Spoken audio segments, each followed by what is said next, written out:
उपसह संयोजन क्या है, कहां से आया? तो सबसे पहले हम लोग बात करेंगे उसमें कि ये आया कहां से। तो उसका नाम है योगात्मक यौगिक। ठीक है, इसका नाम क्या है? योगात्मक यौगिक, जिसको इंग्लिश में हम लोग कहते हैं कॉम्बिनेशन रिएक्शंस। ठीक है, रिएक्शंस मीन्स अभिक्रिया होता है और कंपाउंड मीन्स यौगिक होता है। ठीक है, तो क्या बोलेंगे इसको हम लोग बोलेंगे कोऑर्डिनेशन कंपाउंड, मतलब योगात्मक। कॉम्बिनेशन कंपाउंड मतलब योगात्मक यौगिक। ठीक है, योगात्मक यौगिक कहिए, संकलन यौगिक कहिए, एक ही चीज है। इसी को एक नाम और भी हम लोग जानते हैं, इसी को हम लोग आणविक यौगिक भी कहते हैं। क्यों आणविक यौगिक कहा जाता है? आणविक यौगिक का इंग्लिश में क्या नाम है? Molecular compound. मॉलिक्यूलर कंपाउंड को हम लोग आणविक यौगिक कहते हैं। और ये दोनों नाम, चाहे आप ये बोलिए चाहे ये बोलिए, दोनों एक ही चीज है। और अगर मैं बात करूं इन दोनों में इसके खोजकर्ता कौन है, रिसर्चमेंट जिन्होंने इसकी खोज की है, तो वो खोजकर्ता कौन है? तो खोजकर्ता की बात करें तो उसमें खोजकर्ता है अल्फ्रेड वर्नर। अल्फ्रेड वर्नर जी हैं। इसमें कई साइंटिस्ट हैं, एक साइंटिस्ट नहीं है। वर्नर जी हैं और बेगे जी हैं, बहुत कई साइंटिस्टों ने अपना अपना योगदान दिया है। लेकिन अभी हम बात करेंगे प्रेजेंट टाइम में, अल्फ्रेड वर्नर ने इस बात को बताया था। अब ये जो आणविक यौगिक या योगात्मक यौगिक है, किसे कहते हैं? देखिए, दो या दो से अधिक। ठीक है, अब दो या दो से अधिक का मतलब चाहे वो अणु भी मिलकर बना सकते हैं। दो या दो से अगर अणु भी मिल जाए आपस में, तब भी आपका योगात्मक यौगिक बन जाएगा। या फिर यौगिक यौगिक मिल जाए, तब भी आपका योगात्मक यौगिक बन जाएगा। या फिर दो या दो से अधिक लवण लवण आपस में मिल जाए, तब भी योगात्मक यौगिक बन सकता है। मतलब दो या दो से अधिक अणुओं का जो आपस में संयोग करके जो भी कंपाउंड बनाएगा, उसे योगात्मक यौगिक कहेंगे। ठीक है, अब आप ऐसे भी बोल सकते हैं दो या दो से अधिक अणुओं से मिलकर जो यौगिक बना वो योगात्मक यौगिक है। और दो या दो से अधिक यौगिक भी जब आपस में मिलते हैं तो उसे भी हम लोग योगात्मक यौगिक कहते हैं। या फिर दो या दो से अधिक लवण भी आपस में मिलते हैं तो भी हम उसे योगात्मक यौगिक कहते हैं। परिभाषा क्लियर हो गया होगा कि दो या दो से अधिक लवणों से मिलकर बनने वाला यौगिक योगात्मक यौगिक कहलाता है। ठीक है, अब डेफिनेशन भी लिख सकते हैं। अब हम बात करेंगे ये होते किस रूप में है। तो ये अणु के रूप में होते हैं, लेकिन ये कुछ अपने आयनों में टूटते हैं और कुछ नहीं टूटते। तो ये दो प्रकार के होते हैं। कौन कौन से, चलिए बात करेंगे। सबसे पहला होता है जिसको हम लोग कहते हैं द्विक लवण। इसको इंग्लिश में बोलते हैं डबल साल्ट। डबल साल्ट बोलते हैं। ठीक है, डबल साल्ट मीन्स द्विक लवण। और दूसरा होता है जिसको हम लोग कहते हैं जटिल यौगिक। कई लोग इसे जटिल यौगिक भी कहते हैं, कई लोग इसी को उपसह संयोजन यौगिक कहते हैं। ठीक है, और कुछ लोग इसी को संकर यौगिक भी कहते हैं। कितना नाम बना, चाहे जटिल यौगिक कहिए, उपसह संयोजन यौगिक कहिए और संकर यौगिक। इसको इंग्लिश में बोलते हैं कोऑर्डिनेशन कंपाउंड। ठीक है, जो चैप्टर का नाम है कोऑर्डिनेशन कंपाउंड। क्लियर? तो अब हम दोनों की बात करेंगे कौन क्या है। द्विक लवण किसे कहते हैं? देखो क्लियर है, साल्ट मतलब लवण, ऐसा लवण जिसमें दो या दो से अधिक, अगर दो या दो से अधिक हो जाएंगे तब नहीं कहिएगा, दो रहेंगे। द्विक का तात्पर्य दो से है, द्विक का तात्पर्य दो से है। जब दो लवण मिल जाएंगे तो उससे जिस भी यौगिक का निर्माण होगा उसे द्विक लवण कहेंगे। ठीक है, जैसे मैं लिख के दिखाता हूं। नंबर एक, दो या दो से, दो लवणों से मिलकर बनने वाला यौगिक द्विक लवण कहलाता है।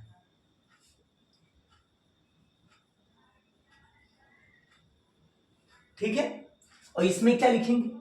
इसमें आप लिखेंगे ये देखिए जटिल या उपसंयोजन यौगिक किसे कहते हैं।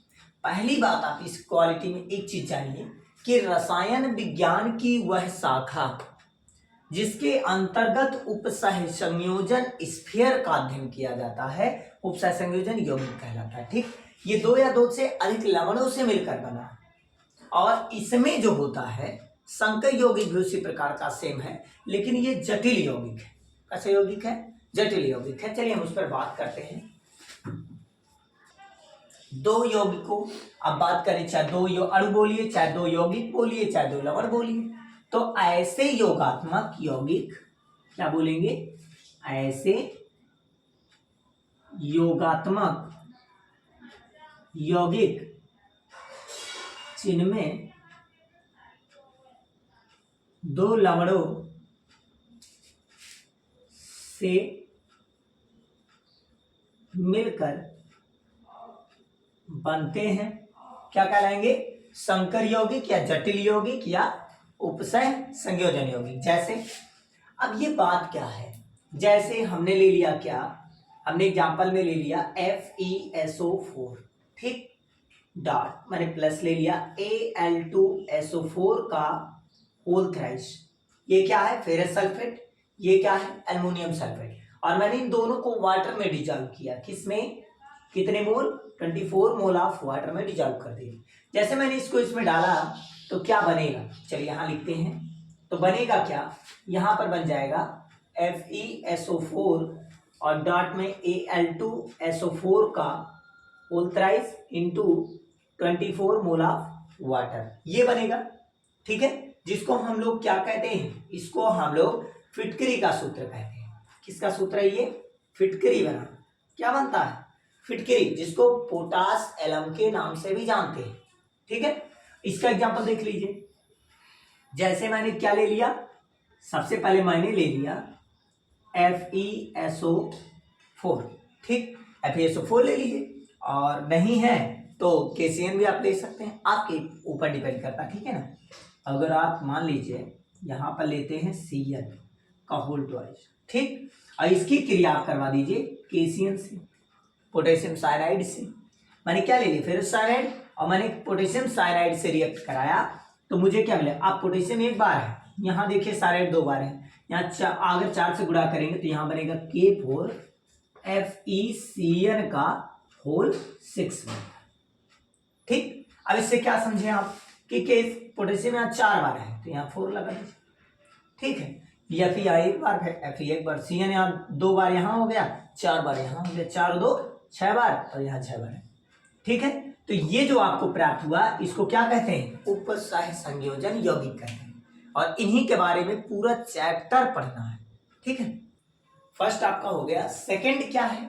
अगर मैं इस कंपाउंड को, जो भी आपका है, जैसे पोटास एलम हो गया, या फिर बाई चांस मान लेते हैं जैसे फिटकरी हो गया, ठीक है ना, मोहर लवण हो गया, ये सब कार्नेलाइट हो गया, ये सब जो आपके होते हैं, ये सब योगात्मक यौगिक जो आपके हैं, अगर मैं उनको डिवाइड करूं अलग अलग पार्ट में कि द्वित्व में किसको रखा जा सकता है, कोऑर्डिनेशन में किसको रखा जा सकता है, उसी के आधार पे हम बना रहे हैं। ठीक है, तो दो आप, एक आपको बता दिया, दूसरा ध्यान दीजिए क्या बन रहा है। ठीक है, दूसरा ये है कि अगर उस लवण को जो आपका तैयार हुआ, जैसे कि फिटकरी में मान लीजिए, या फिर मैं कार्नेलाइट ही ले रहा हूं, कार्नेलाइट। अब इस कार्नेलाइट को अगर मैं वाटर में डिजॉल्व करूं तो क्या होगा? कार्नेलाइट का पहले आप सूत्र जानिए क्या होता है। कार्नेलाइट का सूत्र होता है KCl और MgCl2।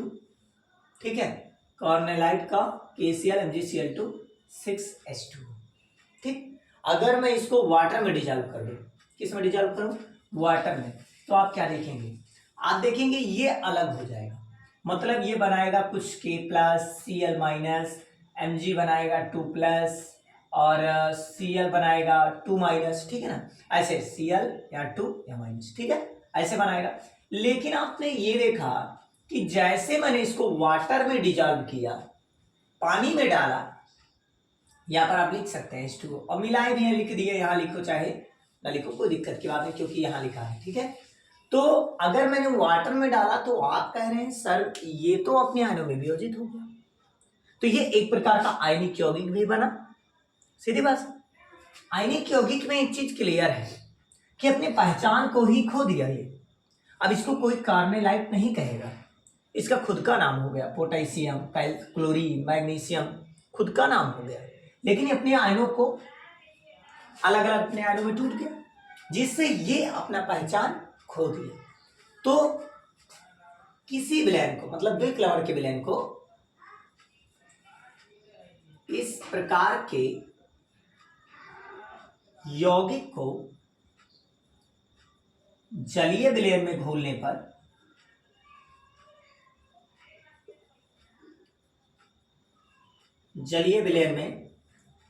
पर पहचान खो देता है, अपना जो पहचान है वो क्या कर देता है, खो देता है। अब देखिए, जब पहचान में खो देता है इसका मतलब ये अपने आयनों में वियोजित हो गया। अब इसका नाम मोहर लवण नहीं दे सकते, ठीक है, या पोटासियम या कुछ भी अगर हम लोग आयनाइज कर देते हैं तो वो उसी का नाम नहीं रह जाएगा, इसका अलग से नाम हो गया, पोटेशियम, क्लोरीन, मैग्नीशियम, ठीक है ना। तो कार्नेलाइट का ये सूत्र ऐसे वियोजित ऐसे हो गए। यही चीज अगली चीज, ये अगर हम देखें तो ये पहली बात तो अपनी पहचान जब खोता है तो ये पहली बात अपने आयनों की पहचान नहीं खोता, केवल कंपाउंड का पहचान खोता है। दो या दो से अधिक लवणों जो लवण रहते हैं उनकी पहचान को खो देता है, लेकिन अपने आयनों की पहचान नहीं खोता। ऐसा नहीं है K प्लस है तो K माइनस हो जाएगा, या Mg2 प्लस तो Mg2 माइनस हो जाएगा, नहीं, वो वही रहेगा। इसीलिए लिख सकते हैं आप कि अपने आयनों की पहचान, अपने आयनों की पहचान नहीं खोता, ये अपने आयनों की पहचान को बनाए रखता है, ठीक है। यही अगर हम इसमें की बात करें तो ये पहली बात आयनिक तो होता ही नहीं है, और होता है तो संकुल यौगिक बना लेता है, ठीक है। ये आयनित नहीं होते, और होते भी हैं तो पूरी तरह से नहीं होते, आयनित नहीं होते, लेकिन कैसे, पूरी तरह से नहीं होते, लेकिन पूरी तरह से नहीं होते। जैसे हमने लिख लिया K4FeCN का होल 6। अभी हम लास्ट में इसका नाम सिखा देंगे आपको फार्मूले से कैसे बनाया जाता है। देखिए, इसको जैसे मैंने वाटर में डिजॉल्व किया, ठीक है, तो क्या बनेगा, तो आप देखिए यहां उत्क्रमणीयता वाला चिन्ह लगा सकते हैं, क्योंकि दोनों तरफ से संभव है। जैसे इस तरफ से उस तरफ जा सकते हैं, उस तरफ से इस तरफ, एक पदार्थ से नया पदार्थ, नए पदार्थ से फिर पुराना पदार्थ बना सकते हैं, ठीक है, क्योंकि अपने आयनों में टूटेगा नहीं। जैसे इसको डालेंगे वैसे ये पोटेशियम 4K+ टूट जाए। ये जो पोटेशियम है 4 बार है ना, तो एक पोटेशियम पे 1 प्लस, तो 4 बार है तो 4 प्लस, और प्लस ये जो FeCN का होल 6 है, जब इस पर 4 प्लस आया तो इस पर 4 कितना है, माइनस आ जाएगा। तो ये जो आपका है, ये इसको उपसह संयोजन यौगिक कहते हैं, कोऑर्डिनेशन कंपाउंड कहते हैं। और ये क्या, ये तो आयनिक गोला है, आयनिक यौगिक, ठीक है ना। अब यहां से हम लोग क्या समझे, ये देखिए तो पूरी तरह से अपने आयनों में नहीं खोया, Fe अलग नहीं हुआ, इसमें देखिए इस इक्वल टू, इसमें Fe2+ Cn पे माइनस नहीं हो सकता, नहीं हो सकता, क्योंकि ये पहली बात अपने आयनों में नहीं टूटेगा। ये बार अलग होगा जो स्फीयर के बाहर है, स्फीयर का जो अंदर का भाग है वो वैसे का वैसे बरकरार रहेगा, बना रहेगा। तो जब वो वियोजित नहीं होगा उसी को हम लोग संकुल यौगिक, जटिल यौगिक, इसी का नाम, ठीक है। अब हम लोग बात करेंगे अगर एग्जाम्पल की, तो एग्जाम्पल ऐसे आप कार्नेलाइट का ले सकते हैं, फिटकरी ले सकते हैं, मोहर लवण ले सकते हैं, ठीक है ना। तो ये सब जो आपके इनके एग्जाम्पल हैं। अब बात करेंगे कोऑर्डिनेशन में होता क्या क्या है। चलिए थोड़ा सा और आगे बढ़ते हैं, इसको रख कर दे, आप स्क्रीनशॉट ले लीजिए, ठीक है। जैसे देखिए हम लोग बात करेंगे उपसह संयोजन यौगिक की। उपसह संयोजन यौगिक या संकुलायन की बात करेंगे तो संकुलायन होता क्या है। जैसे सबसे बड़ी चीज हम लोग को जो पढ़ना है वो संकुलायन पढ़ना है, ठीक है। संकुलायन क्या होता है, या बोले तो उपसह संयोजन आयन क्या होता है, ठीक है, उपसह संयोजन यौगिक के आयन क्या होते हैं, इसके बारे में हम लोग जानेंगे। सबसे बड़ी चीज ये होती है कि जैसे मैंने लिखा Cn और होल 6 और इस पर मैंने लगा दिया 4 ठीक है। आपने कहा कि इसमें उपसह संयोजन यौगिक कौन है, अगर मैंने ये 4 ना लगाऊं तो मुझे यहां कोई ना कोई लगाना पड़ेगा। अब ये कौन है, देखिए अगर यहां पर आप लगा दिए तो ये आपका आयनिक गोला है। कौन सा गोला है, आयनिक गोला। इसको बोलते हैं आयोनाइजेशन स्फीयर। क्या बोलेंगे इसको, आयोनाइजेशन स्फीयर्स बोलते हैं, आयनिक गोला। और ये जो आपको दिख रहा है बीचों बीच यहां पर लिगेंड के पास ब्रैकेट के जस्ट बाद, तो ये है सीएमए। सीएमए का पूरा नाम है सेंट्रल मेटल एटम, हिंदी में इसको बोलते हैं केंद्रीय धातु परमाणु, ये हिंदी में नाम है, ठीक है। ये जो आपको लिखा गया है ये है लिगेंड्स, इसको हिंदी में भी लिगेंड्स ही बोलते हैं, लिगेंड्स, ठीक। और ये जो आपको दिख रहा है ये कोऑर्डिनेशन स्फीयर, लिगेंड्स की संख्या, लिगेंड्स की संख्या, number of ligands, number of ligands, मतलब लिगेंडों की संख्या कितनी है ये बताएगा। और इसी को नंबर ऑफ लिगेंड्स को ही कोऑर्डिनेशन स्फीयर कहते हैं, कोऑर्डिनेशन नंबर, ठीक। और ये जो आपको ब्रैकेट के रूप में दिख रहा है इसका नाम क्या है, इसका नाम है उपसह संयोजन गोला, इसको इंग्लिश में कहते हैं कोऑर्डिनेशन स्फीयर, इसका नाम है। ये जो ब्रैकेट दिख रहा है इसका नाम कोऑर्डिनेशन स्फीयर है, उपसह संयोजन गोला, या इसी को हम लोग संकुल यौगिक भी कहते हैं। इसी को, ये जो बीच में दिख रहा है इसी का नाम संकुल यौगिक है। लेकिन यदि यही चीज ऐसे ना हो तो किस प्रकार से होगा, तो इस प्रकार से मिल सकता है, FeH2O मतलब जल है, होल 6 और यहां लिखा Cl3। अब इसमें सीएमए कौन है आप बताएं, तो आप कहेंगे सर इसमें सीएमए Fe है, पहचान लिए ना, ये क्या है सीएमए, केंद्रीय धातु परमाणु। ये क्या है, लिगेंड्स है। ये क्या है, नंबर ऑफ लिगेंड्स है, किसका, कोऑर्डिनेशन नंबर है। ये क्या है, ये आपका कैटायन नहीं है, आयन 2 है, एक इधर एक उधर। अगर इधर लगा है तो आप आयनिक गोला ही बोलते, ये भी आयनिक है, बट ये एनायन कैटायन में आता है और इसको हम लोग एनायन कहते हैं, ठीक।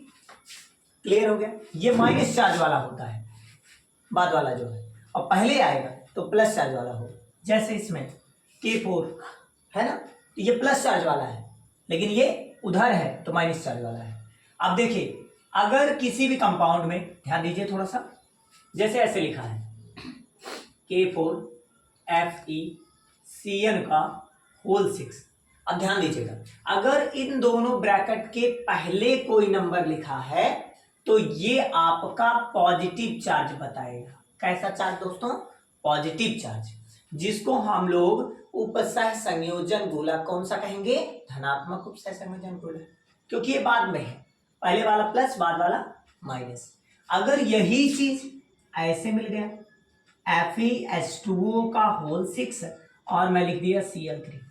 अब ये देखिए इन उपसह संयोजन स्फीयर के बाद में है, अगर बाद में है तो देखिए ये वाला प्लस था और ये वाला माइनस टूटेगा भाई, ये वाला प्लस तो ये वाला माइनस, लेकिन इसमें बाद में है तो ये पहले वाला प्लस टूटेगा और बाद वाला जो है ये माइनस टूटेगा।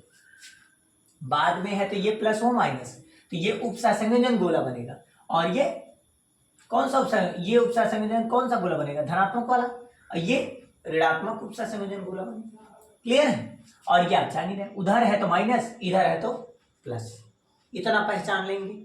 अब आते हैं कि इसको बांटा कितने भागों गया। जैसे संकुल आयन जो है आपका ये, इसको बांटा कितने कैटेगरी में गया? 3 कैटेगरी में। चलिए इसको स्क्रीनशॉट ले लीजिए, आप लोग पता तो रहे सीएमए कौन, लिगेंड्स कौन और सब कौन है, पता करें, स्क्रीनशॉट ले लीजिए। अब देखिए इसको रफ करते हैं, ठीक है, और आप लोग खूब अच्छे से पढ़ें। अब और आगे बढ़ते हैं। अब इसके बाद संकुल आयन, इसको हम लोग 3 कैटेगरी में डिवाइड कर दिए। कौन कौन सा? चलिए समझिएगा। पहला है जिसको हम लोग कहते हैं धनात्मक उपसह संयोजन गोला, या बोलते हैं इसको संकुल धनात्मक संकुल आयन, ठीक। और दूसरा क्या है? दूसरे वाले को हम लोग कहते हैं उदासीन उपसह संयोजन आयन। और तीसरा वाला क्या है? ऋणात्मक उपसह संयोजन आयन, ठीक। इंग्लिश में नाम समझिए सबका। इसको बोलते हैं पॉजिटिव कोऑर्डिनेशन आयन, ठीक है। और इसको क्या कहते हैं? Neutralization coordination ion. इसको क्या कहते हैं? निगेटिव कोऑर्डिनेशन आयन, ठीक। क्लियर हो गए? तीनों के बारे में जान गए। धनात्मक उपसह संयोजन गोला, उदासीन उपसह संयोजन गोला और ऋणात्मक उपसह संयोजन गोला। और आयनिक के बारे में, आयनिक के बारे में जानेंगे क्या होता है। देखिए धनात्मक का मतलब क्या बताया? अभी 2 मिनट पहले मैंने बताया कि जैसे आपके पास कोई भी एक ले लीजिए, एग्जाम्पल के थ्रू समझेंगे, थोड़ा जल्दी आएगा आपको। ठीक है, क्या कहेंगे? जैसे मैंने ले लिया FeH2O का होल 6 और मैंने ले लिया Cl3, इसको मैंने वाटर में डिजॉल्व किया। किसमें? वाटर में, पानी में। जैसे हम इसको पानी में डालेंगे तो ये टूटेगा FeH2O का होल 6 और ये प्लस में टूटेगा Cl पे 1 माइनस। लेकिन 3 Cl है तो आगे 3 लगा दीजिए। कितना बना? 3 माइनस, 3 Cl 3 माइनस। भाई अगर 1 Cl 1 माइनस, 3 Cl 3 माइनस, और जब ये 3 माइनस बनेगा तो ये 3 क्या बनेगा? प्लस। अब आप इसको ध्यान से देखिए तो इस कोऑर्डिनेशन यौगिक में चार्ज आपको कौन सा मिला? प्लस की माइनस? तो आप कहेंगे मुझे प्लस मिला। तो जब प्लस मिला तो बस उसी को हम लोग कहते हैं धनात्मक उपसह संयोजन गोला, या उसी को कहते हैं धनात्मक संकुल आयन। बोलिए, धनात्मक संकुल आयन पहचान लेंगे। जिस भी उपसह संयोजन स्फीयर में, गोले में ऊपर प्लस चार्ज लगा रहेगा, चाहे वो 2 प्लस हो, 1 प्लस हो, 3 प्लस हो, 4 प्लस हो, अगर यहां प्लस दिखता है तो उसे धनात्मक उपसह संयोजन गोला कहते हैं, ठीक है।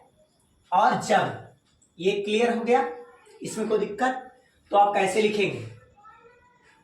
लिखिएगा ऐसा उपसह संयोजन, ठीक, यौगिक या गोला जिसके या जिसका आवेश प्लस होता है। क्या होता है? प्लस होता है।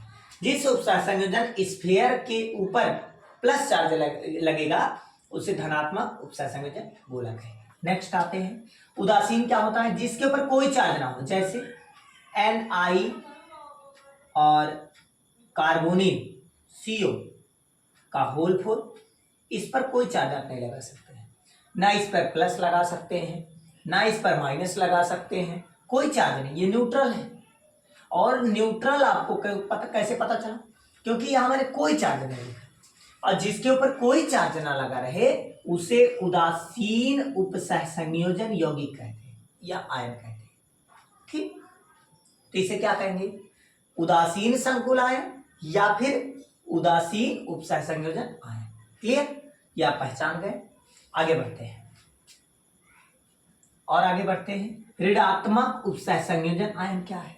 जैसे मैंने लिख लिया K4FeCN का होल 6, इसको मैंने जैसे वाटर में डिजॉल्व किया, ये टूट गया 4K प्लस और ये टूटा FeCN का होल 6 पे, ये 4 प्लस तो ये 4 माइनस।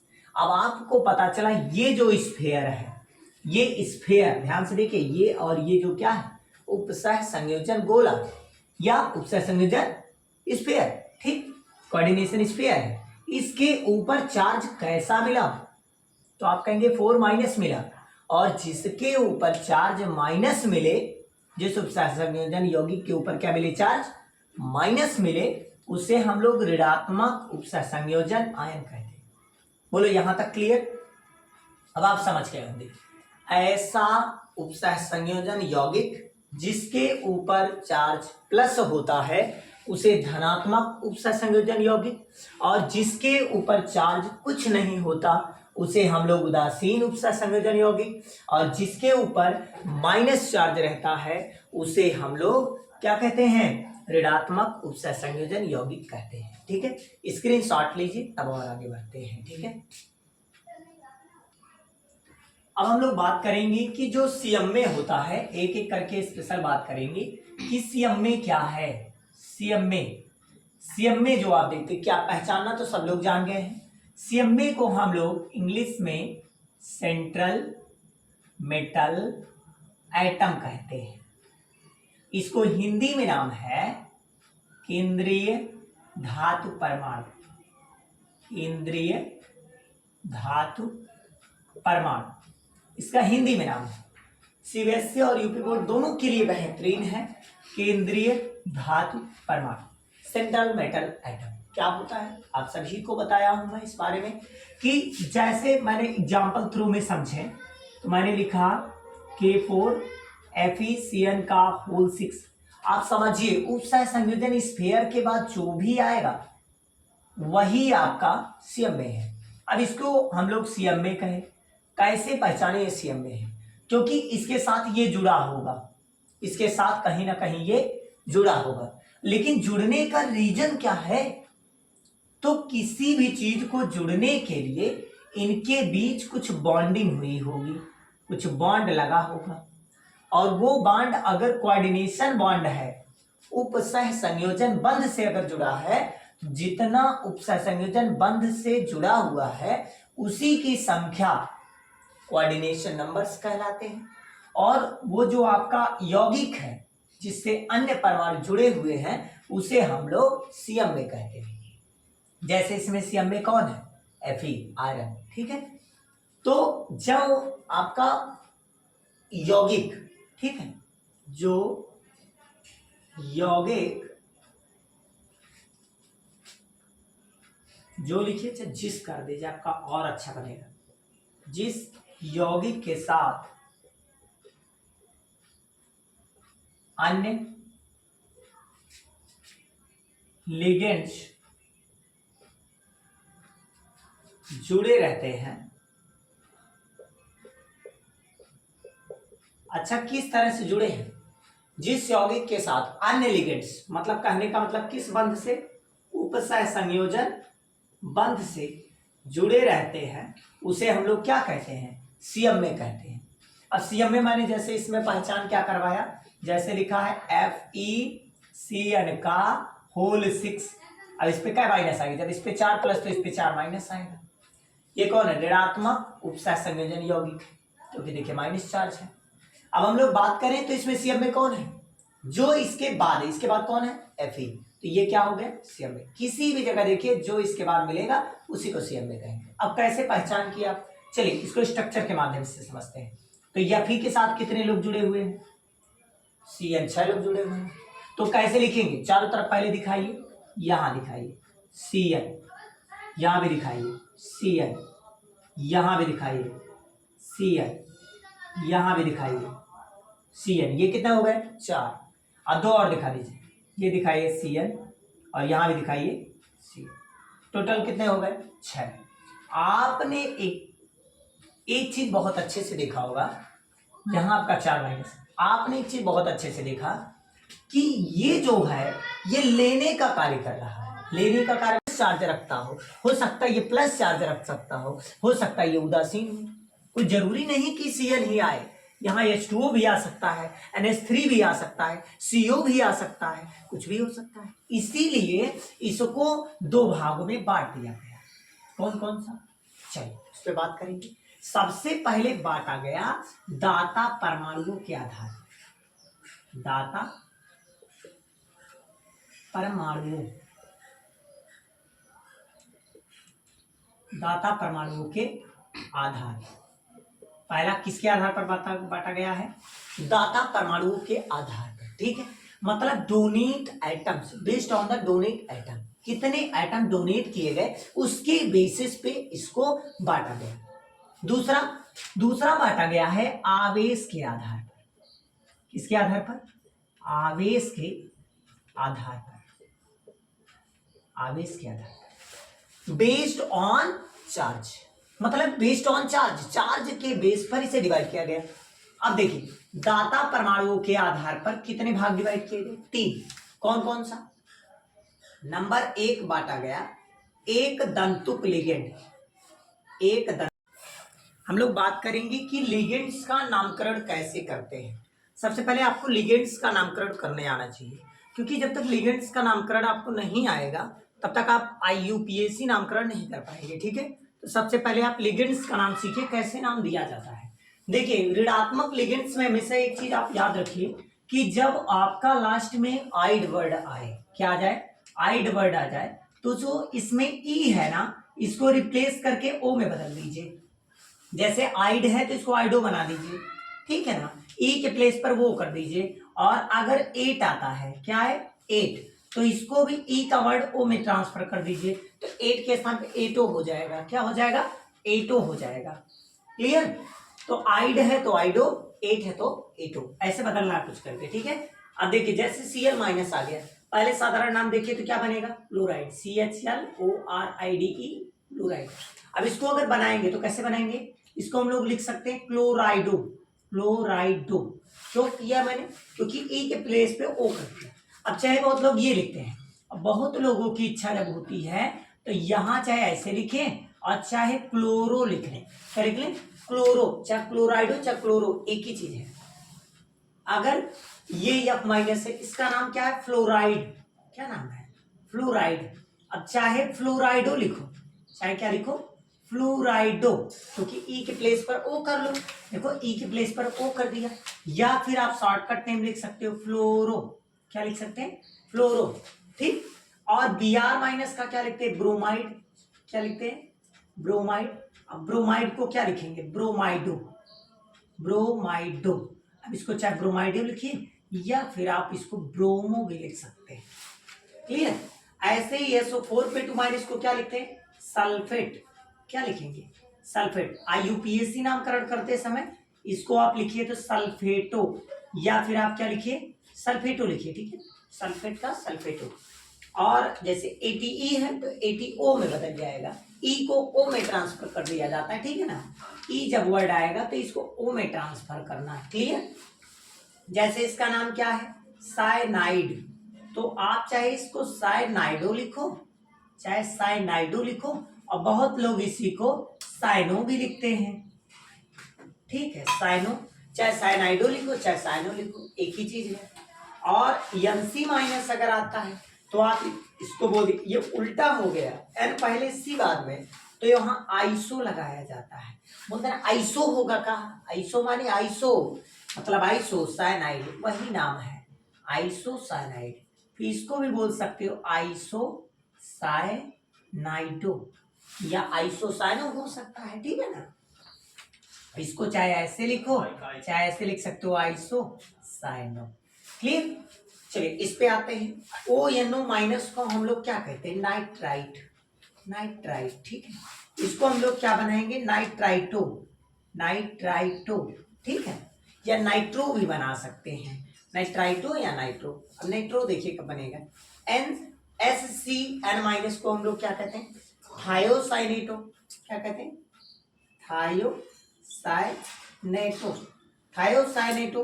अब देखिए साइनेट होता है, यहाँ थायोसाइनेट होता है, लेकिन जब इसका आईपीएससी बनाते हैं तो क्या लिखते हैं, थायोसाइनेटो। भाई लास्ट में ओ लिखते हैं, तो ई के प्लेस पर ओ लिखा जाता है। ऐसे आप देखिए ये जो C2O4 पे 2 माइनस है, इसको हम लोग ओ यक्स कहते हैं। ओ यक्स का मतलब ऑक्जेलेट, ओ यक्स का मतलब क्या होता है, ऑक्जेलेट। अब ऑक्जेलेट का आईपीएससी नामकरण क्या होगा, ऑक्जेलेटो, ऑक्जेलेटो। ठीक। NH2 माइनस का क्या होगा, NH2 माइनस को हम लोग नाम बोलते हैं, साधारण नाम एमाइड, लेकिन इसका आईपीएससी नामकरण है एमाइडो, एमाइडो। क्लियर। ई को मैंने ओ में रिप्लेस कर दिया। NH माइनस को क्या लिखेंगे, जब NH माइनस होगा तो एमाइडो नहीं, इमाइडो, एमाइड। और इमाइड किस में बदलेगा, इमाइडो में। क्लियर। ओ है, ऑक्सीजन को हम लोग क्या कहते हैं, सिंगल है तो ऑक्साइड, क्या है, ऑक्साइड। आईपीएससी नामकरण करते समय क्या लिखेंगे, ऑक्साइडो। यही चीज OH माइनस है, OH का क्या नाम है, हाइड्रोक्साइड, हाइड्रोक्साइड। अगर मैं इस पे माइनस है, इसको ट्रांसफर करूंगा IUPAC में तो क्या हो जाएगा, हाइड्रोक्साइडो या हाइड्रोक्सो। ठीक। आप सभी को बहुत अच्छे से जो ऋणात्मक लिगेंड्स है उसका नामकरण करने आ गया होगा। आप लोग स्क्रीनशॉट ले लीजिए। आप देखते हैं मेडिसिन में ज्यादातर नाम इन्हीं के बेसिस पर लिखे जाते हैं, IUPAC नामकरण भी इसी के बेसिस पे किया जाता है। कैसे आप नामकरण सीखेंगे ये आपको बहुत अच्छे से आना चाहिए, क्योंकि कोई भी मेडिसिन, कोई भी दवा आपको हिंदी में लिखी हुई जल्दी नहीं मिलेगी, ज्यादातर इंग्लिश वर्ड लिखे मिलते हैं, तो इंग्लिश वर्ड आपको यहीं से पकड़ना है। ठीक है, तो इसलिए आप समझिए, इसको हिंदी में भी लिख सकते हैं, क्लोराइडो, क्लोरिडो, इसको क्लोरिडो लिखा जाता है, क्लोरिडो नहीं क्लोराइडो, क्लोरिडो या क्लोरो। ठीक है ना, फ्लोरिडो या फ्लोरो, ब्रोमीडो या ब्रोमो, या सल्फेट, सल्फेटो। ठीक है ना, ऐसे साइनो, आइसोसाइनेटो, वही नाम हिंदी में भी लिखा जाता है। ठीक। तो कंफ्यूज मत होइए कि इंग्लिश में सर ने लिखा मैं कैसे लिखूं, वही चीज है भाई, जो इंग्लिश में वही हिंदी में। ठीक। चलिए पॉजिटिव के लिए आते हैं। अगर ये अब स्क्रीनशॉट आप लेते रहिएगा, ठीक है ना, आप लोग कहते हैं स्क्रीनशॉट के लिए जगह नहीं छोड़ते, देखिए पूरा जगह है, लोग स्क्रीनशॉट ले लिया। चलिए अब आते हैं पॉजिटिव के लिए। अच्छा, NO का नाम क्या है, NO प्लस। देखिए जब प्लस वर्ड आ जाए, धनात्मक लिगेंड्स आ जाए, तो उसके लास्ट में IUM जोड़ दिया करिए। क्या जोड़ेंगे, IUPAC बनाते समय IUM जोड़ देंगे। लेकिन यदि किसी में IUM पहले से जुड़ा है तो जोड़ने की जरूरत नहीं है, डबल डबल IUM नहीं करना है, एक बार कर दीजिए बहुत है। देखिए जैसे मैंने कह दिया NO प्लस का नाम क्या है, तो आप जानते हैं NO प्लस का नाम है नाइट्रोसोन, नाइट्रोसोन।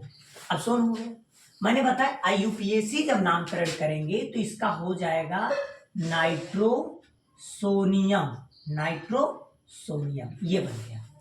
ठीक है ना। ऐसे NO2 प्लस का क्या नाम है, NO2 प्लस का नाम है नाइट्रो, नाइट्राइटो बोलते हैं, बहुत लोग नाइट्रो लिखते हैं। ठीक है ना, नाइट्रो, NITRO, नाइट्रो। ठीक। इसको जब बदलेंगे तो क्या बदल जाएगा, ये तो नाइट्रो खुद ही है। ठीक है ना, नाइट्राइट बोले हैं तो नाइट्राइट तो लिख सकते हैं आप इसको। ठीक है, नाइट्राइट, नाइट्राइटो। क्लियर। आगे बढ़ते हैं, यहां पर अगर हम लोग आ जाए तो क्या मिलेगा, अब नाइट्रोनियम भी लिख सकते हैं, IUM लगा दीजिए, ये हो जाएगा। पहले नाम साधारण लिखते थे, ठीक है ना, अब इसको लिखेंगे नाइट्रोनियम। क्लियर ना। अगला आ जाते हैं, इसका नाम NH4 का नाम अमोनियम है, तो इसका नाम क्या होगा, अमोनियम, अमोनियम। अब इसको हम लोग ऐसे लिखें, अब आप जानते हैं वो भी सेम सेम होगा, क्यों, क्योंकि IUM इसके लास्ट में आ गया। और मैंने भी 2 मिनट पहले बताया जिसके लास्ट में IUM आए तो दोबारा IUM नहीं लगाएंगे, डबल डबल IUM यूज नहीं करेंगे, एक बार हो गया दोबारा नहीं करना। ठीक है ना। अब CO का नाम समझिए, CO का क्या नाम है, इसका नाम है कार्बन मोनोऑक्साइड, जो बाइक के धुएं से निकलता है ना जी, जब बाइक स्टार्ट करते हैं तो क्या निकलता है, तो उसी का नाम कार्बन मोनोऑक्साइड है। मतलब कार्बन और ऑक्सीजन एक बार है तो मोनो और ऑक्साइड, मोनो माने एक। ठीक, तो कार्बन मोनोऑक्साइड जिसको हम लोग CO कहते हैं। बड़ी बड़ी कारखानों से भी यही धुआं निकलता है जो फेफड़ों के लिए नुकसानदायक है। ठीक है ना। अगर हम इसको IUPAC नामकरण करेंगे तो क्या लिखेंगे, तो हम लोग लिखेंगे कार्बोनिल, इसका नाम आपको क्या मिलेगा, कार्बोनिल मिलेगा, जबकि देहाती भाषा में कार्बन मोनोऑक्साइड बोलते हैं, ठीक है ना। चलिए आगे बढ़ते हैं। ये NH2 CH2 CH2 NH2 ये किसका सूत्र है, ईएन का। ईएन का नाम क्या होता है, ईएन का नाम है ethylene diamine, ethylene diamine, ये ईएन का सूत्र है, ठीक है ना। ईएन का सफिक्स में ईएन ऐसे शॉर्टकट में लोग लिखते हैं, ठीक है ना। और NO का नाम क्या है, NO पे न प्लस न माइनस कुछ ना लिखा हो तो ये सब उदासीन लिगेंड है, तो क्या होगा, नाइट्रोसिल। क्या नाम है, नाइट्रोसिल। और नाइट्रोसिल का नाइट्रोसिल ही होगा, ठीक है ना। नाइट्रोसोनियम होता है नाइट्रोसिल, ठीक। अब आगे आ जाते हैं। CS का क्या नाम है, CS का नाम है थायो, और देखिए तो क्या हो जाएगा, कार्बोनिल। क्योंकि CS है तो क्या लिखेंगे, थायो कार्बोनिल, थायो कार्बोनिल। आप सभी को नाम लिखने बहुत अच्छे से आ गया होगा।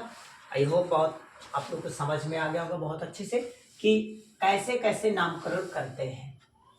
IDEI तो IDO में कन्वर्ट करना है, IDE को IDO, ठीक है, 8 को 8O में, और जब धनात्मक लिगेंड होगा तो लास्ट में IUM जोड़ना है, और उदासीन होगा तो अब सिंपल, ठीक है ना। इतना आपको बेसिकली याद रहेगा, 2024 में इससे बाहर कुछ नहीं आना, इतने लिगेंड में आपका कार्य हो जाएगा।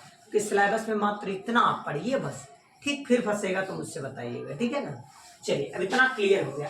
आप एक नाम बहुत अच्छे से जानते होंगे, जैसे कि करके हम लोग को अक्सर मिलता है H2O, इसका नाम जानते हैं क्या होता है, एक्वा। साधारण नाम इसका हाइड्रेट, लेकिन IUPAC नामकरण क्या है, एक्वा, ठीक है। तो ये सब आप नोट कर लीजिए, स्क्रीनशॉट लीजिए, फिर IUPAC पढ़ाते हैं कैसे होता है IUPAC। चलिए IUPAC नामकरण आज आपको सिखाते हैं। मैंने बताया था ना आपको कि फार्मूले से सिखाऊंगा IUPAC नामकरण, और आ गया ये फार्मूला आपके सामने है। और चलिए इसी पर चर्चा करते हैं कैसे करेंगे नामकरण, ठीक है। तो आप सभी लोग थोड़ा पीछे का याददाश्त रखिएगा, तो आगे कार्य बहुत अच्छा होगा। देखिए लिगेंड्स का IUPAC धनात्मक यदि लिगेंड्स आता है, मतलब यदि स्फीयर के ऊपर पॉजिटिव चार्ज है, ठीक। सीधी भाषा में अगर कहें तो ये अगर पहले है और बाद में कोई एनायन जुड़ा हुआ है तो आप समझिए ये पॉजिटिव वाला है, क्योंकि जो पहले वो पॉजिटिव है। तो अगर उपसह संयोजन कोऑर्डिनेशन स्फीयर अगर पॉजिटिव है तो उसके लिए फार्मूला ये अप्लाई करेंगे, अगर ऐसे लिखा मिलेगा तब। लेकिन अगर वही चीज ये उपसह संयोजन आपका माइनस में हो, जैसे ये पहले आ गया ये बाद में आया, तो ये बाद में टूटेगा तो माइनस में आएगा। अगर इस तरीके से तो आप समझ जाइएगा कि ये ऋणात्मक वाला है, इसके लिए ये फार्मूला, और धनात्मक के लिए ये फार्मूला होता है। पॉजिटिव के लिए फार्मूला कैसे बनाते हैं, सबसे पहले लिगेंड्स का नाम हम लोग जानते हैं, कोऑर्डिनेशन नंबर सही, पहले अनुलग्न लगाएंगे। अनुलग्न मतलब कार्बन अगर एक है तो जैसे एक है तो मोनो, 2 है तो डाई, 3 है तो ट्राई, 4 है तो टेट्रा, 5 है तो पेंटा, 6 है तो हेक्सा, 7 है तो हेप, 8 है तो ऑक्ट, 9 है तो नॉन, और 10 है तो डेक। ये आपको याद होगा, ठीक है ना। और 11 होगा तो कोडेक हो जाएगा, ठीक। इसी के अकॉर्डिंग ऐसे यहाँ पर भी हम लोग नामकरण करते हैं। 1 के लिए मोनो, 2 के लिए डाई, 3 के लिए ट्राई, 4 के लिए टेट्रा, 5 के लिए पेंटा, 6 के लिए हेक्सा, 7 के लिए हेप्ट, 8 के लिए ऑक्टा, और 9 के लिए नॉन, 10 के लिए डेक, ठीक। तो इसी प्रकार से आप नामकरण करते हैं। पहले आपको समझ में आया लिगेंड्स का IUPAC नामकरण। लिगेंड्स कौन है, जैसे इसमें NH3 क्या है, लिगेंड्स है, इसमें NH3 लिगेंड्स है, इसमें H2O लिगेंड्स है, NH3 लिगेंड्स, H2O और Cl दोनों लिगेंड्स हैं, EN लिगेंड्स है, Cl2 और EN दोनों लिगेंड्स हैं। यहाँ पर देखिए CN, F4, CN, CN, NH3, Cl, ADTA और NH3 एंड CN, ये सभी आपके लिगेंड्स हैं। और CMA का साधारण नाम का मतलब जो नाम हम लोग बुलाते हैं, जैसे कापर को हम लोग कापर ही बोलते हैं, तो वो साधारण नाम हो गया। कॉपरेट बोल दिए तो ये सब क्या लैटिन नेम में आ जाता है, लेकिन साधारण नाम ले। फिर ऑक्सीडेशन क्या बनेगा उसका, इसका ऑक्सीकरण CMA कौन है, Cu, Ag, Fe, CO, Cr, Cr, CO, ये सब CMA है। तो CMA का ऑक्सीकरण संख्या क्या हो, ठीक। फिर उसके बाद ऋणात्मक लिगेंड्स जो बचेगा उसका साधारण नाम लिख दीजिएगा, आपका ये कंप्लीट हो जाएगा। चलिए आते हैं, लेकिन अगर डबल बार 2 आ जाए, जैसे डाई डाई डबल आ जाए तब क्या करेंगे, तो अगर 2 बार डाई आता है तो आगे 20 लगाएंगे, क्या लगाएंगे 20, और 3 अगर ट्राई ट्राई आ रहा था तो ट्राई का ट्रिस कर देंगे, 4 बार आ गया 2 बार तो आप कर देंगे टेट्रा किस, टेट्रा लिखेंगे किस लगा देंगे, ठीक है। चलिए आइए आगे, अब इसको बनाएंगे कैसे? सबसे पहले लिगेंड्स का IUPAC नाम कोऑर्डिनेशन नंबर सहित, तो लिगेंड्स ये है, इसका कोऑर्डिनेशन नंबर 4 है। 4 को हम लोग क्या बोलते हैं? टेट्रा। क्या बोलेंगे? टेट्रा। और NH3 का नाम क्या है? एमीन, तो बोलेंगे टेट्रा एमीन। अब उसके बाद कौन है? इसके बाद देखिए क्या, CMA का साधारण नाम, CMA कौन है? CU का नाम क्या है? कॉपर, तो क्या लिखेंगे? कॉपर। अब कॉपर का कौन सा नाम? ऑक्सीडेशन नंबर रोमन, तो निकालिए। CU का निकालना है तो पहले बनाओ यक्स प्लस NH3।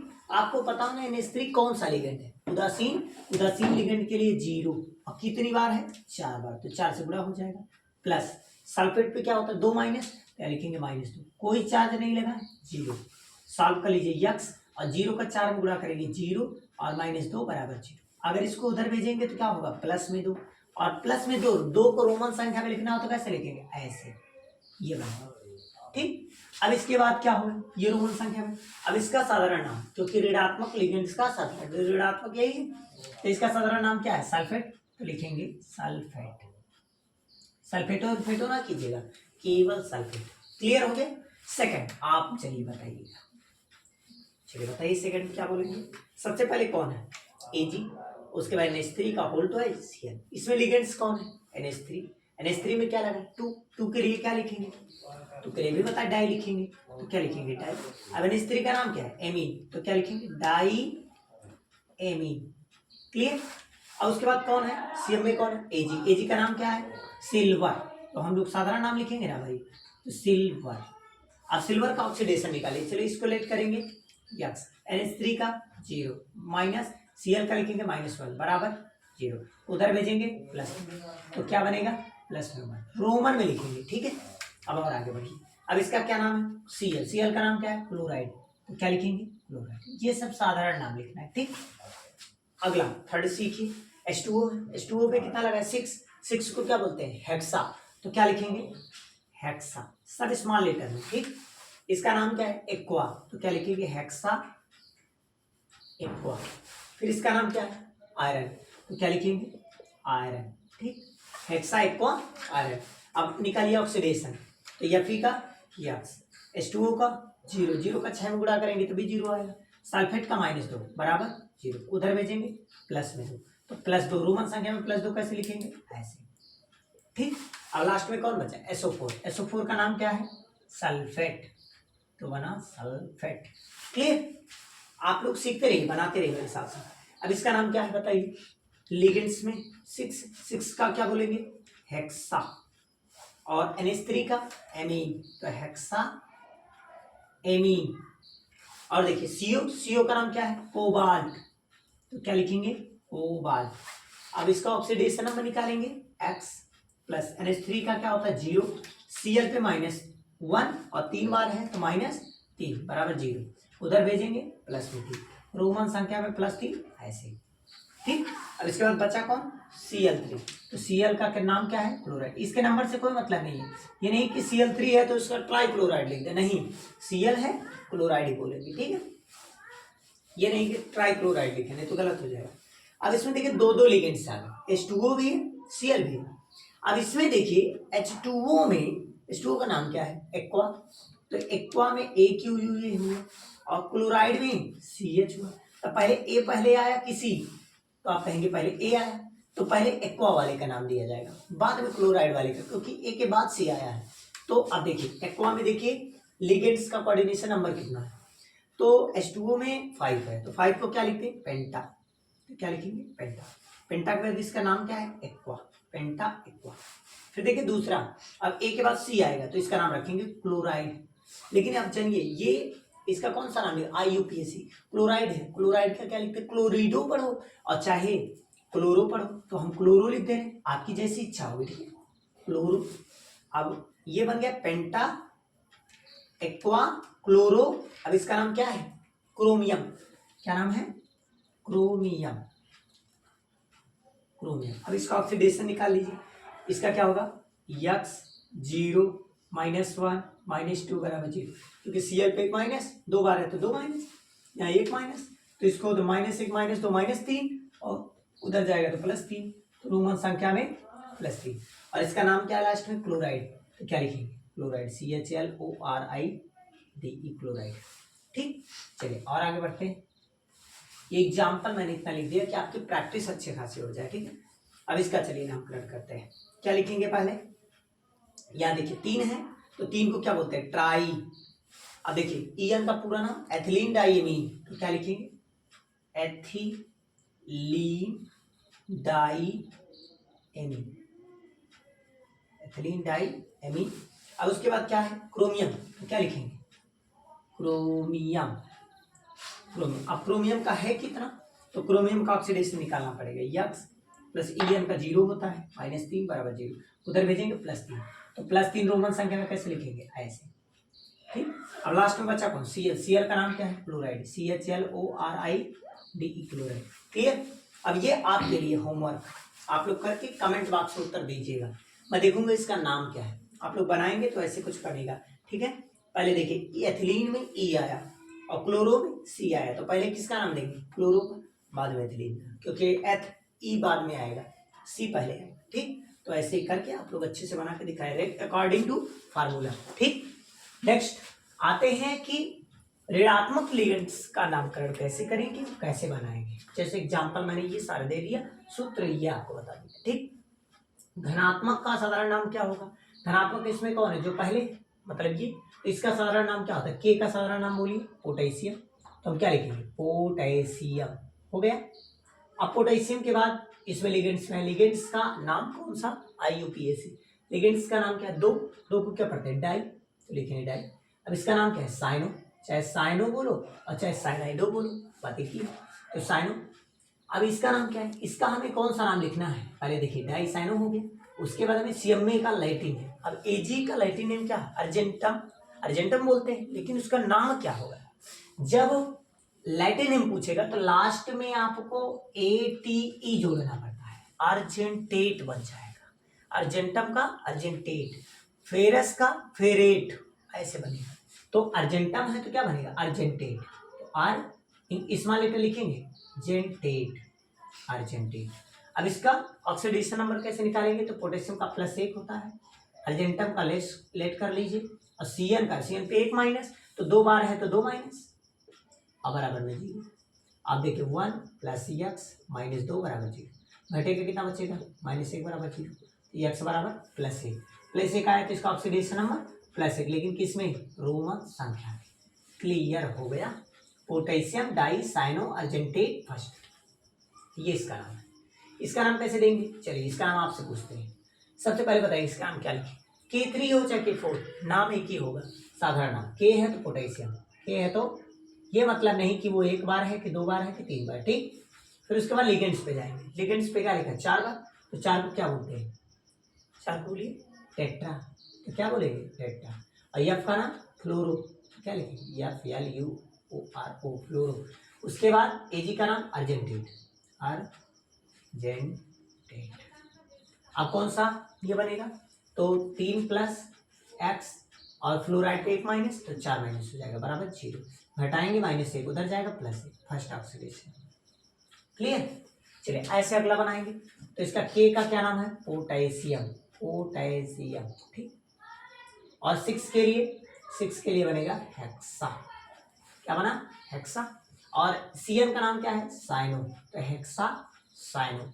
उसके बाद क्या बचा, Fe का नाम क्या है।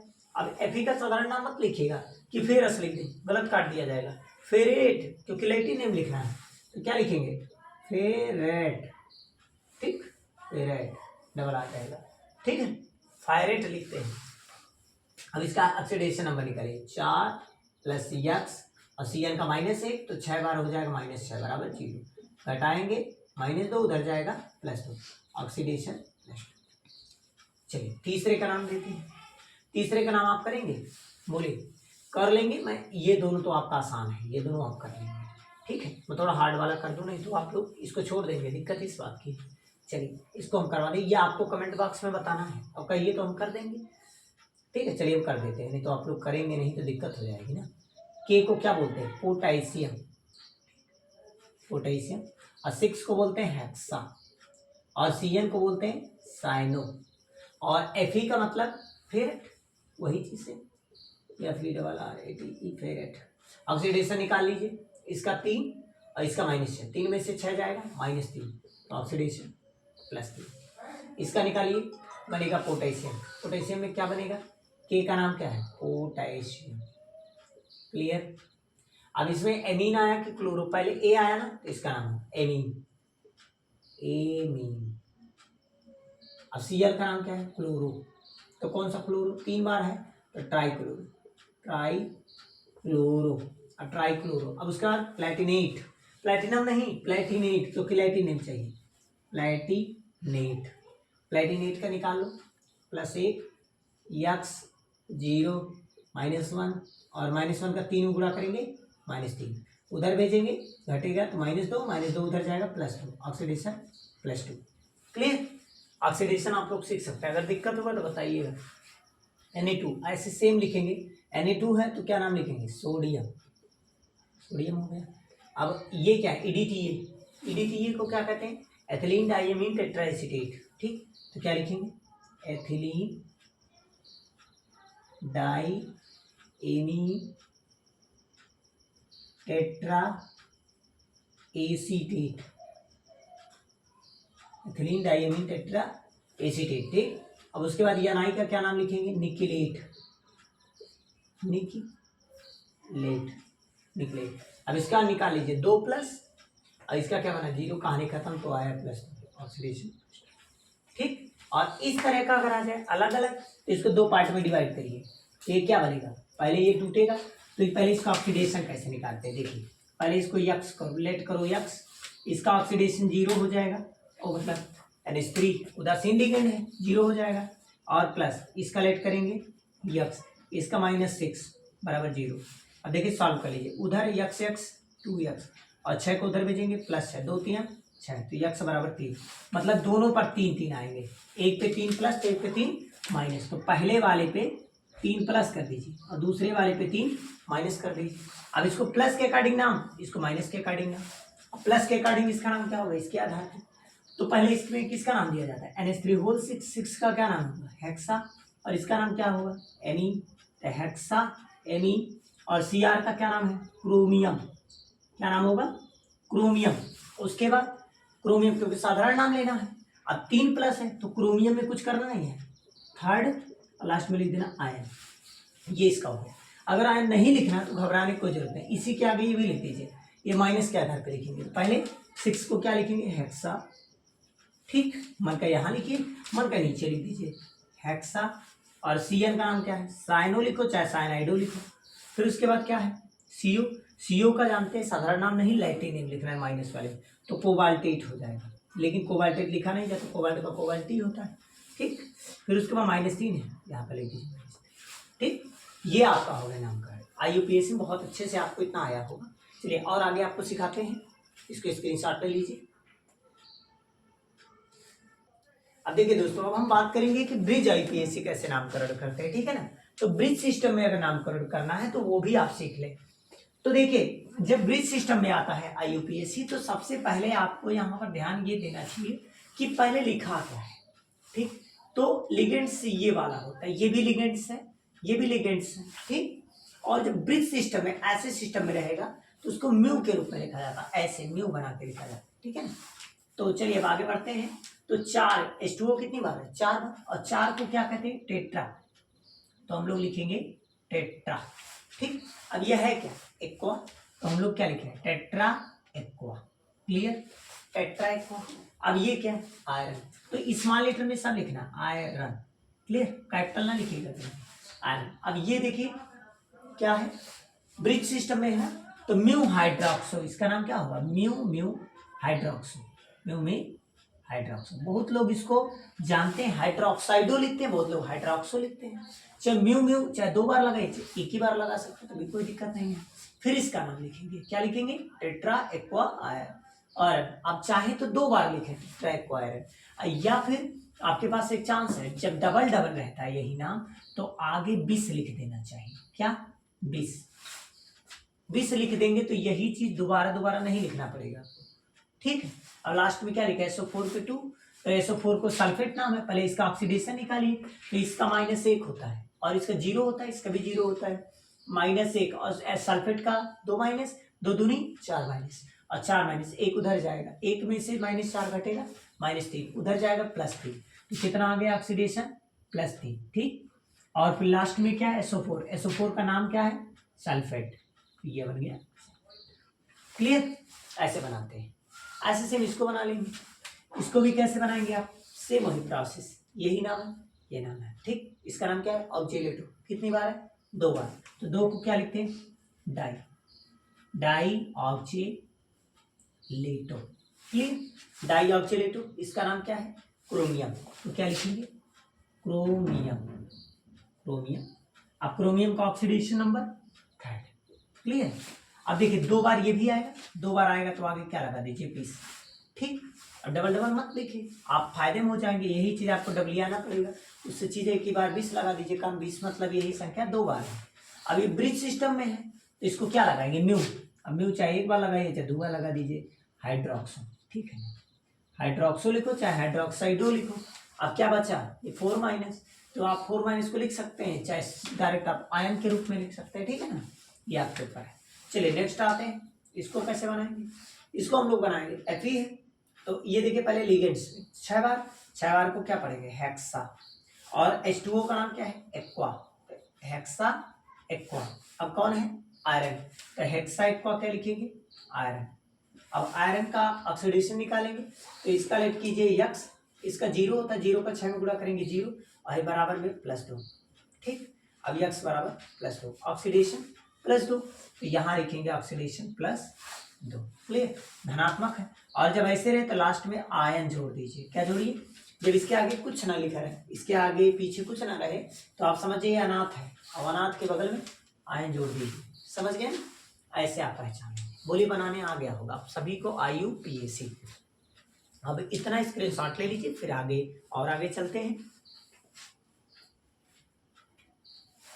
चलो अब बिहान का चली बहनी के भेजता है, चलने ससुरारी। अब देखिए कि कोऑर्डिनेशन नंबर्स क्या होते हैं, उपसह संयोजन संख्या क्या होती है। ठीक है, अब हम लोग बात करेंगे कोऑर्डिनेशन नंबर की। तो इसको शॉर्टकट में लोग CN भी लिखते हैं। ठीक है, इसकी डिफिनेशन क्या बनाते हैं कि लिगेंड्स के साथ जो भी आपका CMA के साथ संयोग करता है, जैसे लिगेंड्स और CMA आपस में बंध बना करके एक क्या बनाते हैं? उपसहसंयोजक यौगिक का निर्माण करते हैं। तो उस उपसहसंयोजक यौगिक में CMA के साथ कौन जुड़ा होता है? लिगेंड्स। और लिगेंड्स से कौन जुड़ा होता है? CMA। तो CMA से जो भी उपसहसंयोजक बंध के द्वारा जुड़ा होता है, उतने लिगेंडों की संख्या ही उपसहसंयोजन संख्या कहलाती है, या फिर समन्वय संख्या कहलाती है। आप चाहे समन्वय संख्या कहें या उपसहसंयोजन संख्या कहें, दोनों एक ही चीज है। इंग्लिश में बोलते हैं CN, पूरा नाम है कोऑर्डिनेशन नंबर। मतलब मैंने वही लिख भी दिया कि लिगेंड्स की वह अधिकतम संख्या जो कि किसी CMA के साथ संयोग करती है। CMA मतलब सेंट्रल मेटल एटम, केंद्रीय धातु परमाणु के साथ संयोग करती है, उसे CN कहते हैं। CN मतलब कोऑर्डिनेशन नंबर कहलाती है। क्लियर? ये मैंने लिख दिया जिससे समय ना बर्बाद हो आपका। क्लियर? अब इसमें पहचाना, जैसे मैंने एग्जांपल एक पुट कर लिया कि कैसे पहचानेंगे कि आप लिगेंड्स क्या है इसमें। तो आप देखिए ये आपका क्या है? ये CMA है। ये जो आपको कॉपर दिख रहा है ये CMA है। CMA माने सेंट्रल मेटल एटम, और ये इसके जस्ट बाद ही शुरू होगा। और जो इससे जुड़ा कौन है? अब आप कहेंगे NH3। NH3 कितनी बार है? 4 बार। तो ये हो गया, इसके जो कोऑर्डिनेशन नंबर हो गए वो CN बराबर हो गए 4। ठीक, मतलब इस CU से 4 बार ये जुड़ा होगा। मतलब अगर मैं इसको देखूं तो सेंट्रल मेटल एटम ऐसे बनेगा। मार्कर भी नहीं चल रहा है, आपकी तरह भूखा हो गया है। अब देखिए NH3 कितनी बार? 4 बार। अब NH3 क्या करेगा? ये NH3 इलेक्ट्रॉन को डोनेट करेगा, ये भी NH3 उपसहसंयोजक बंध के द्वारा ये चारों क्या है? जुड़े हुए हैं NH3। ठीक है, अब ये सब दे रहे हैं। ये कौन है? CMA। CMA से कितने लोग जुड़े? 1 2 3 और 4, तो इसका कोऑर्डिनेशन नंबर क्या होगा 4। बोलो पहचान पाए। ऐसे डायरेक्ट देख लीजिए ब्रैकेट के अंदर इसमें कितनी बार है 4 बार, तो इसका कोऑर्डिनेशन नंबर 4 मतलब 4। इसमें चेक कीजिए ये आपका ब्रैकेट है, इसके अंदर देखिए ये एयू जो है, ठीक है, गोल्ड सोना, ये आपका अरम बोलते हैं, इसका पूरा नाम क्या है अरम। जैसे आप सिल्वर बोलते हैं ना एजी, लेकिन रियल में नाम सिल्वर नहीं है, उसका नाम है अर्जेंटम, वैसे यहाँ पर अरम नाम है, अरम का अर्थ होता है सोना। अब यहाँ पर एयू ये आपका बना क्या सीएमए, और इससे जुड़े कौन है सीएल, सीएल कितनी बार है 4 बार, तो इसका कोऑर्डिनेशन नंबर कितना हो जाएगा 4 हो जाएगा। क्लियर, ये आपका हो गया। एयू जो है ये सीएम में है, जिसको आराम कहते हैं, ये सोने का नाम है, सोना जिसको बोलते हैं, ठीक है ना। सीएल कितनी बार है 4 बार, तो इसीलिए कोऑर्डिनेशन नंबर कितने हो गए 4 हो गए।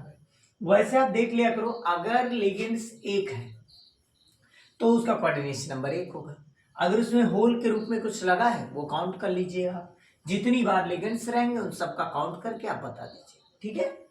अब आईयूपीएसी जो सिस्टम आया था अपने यहाँ, वो लगभग 1957 में अपने यहाँ आईयूपीएसी नामकरण की प्रतिपादन हुई थी, मतलब खोज हुई थी।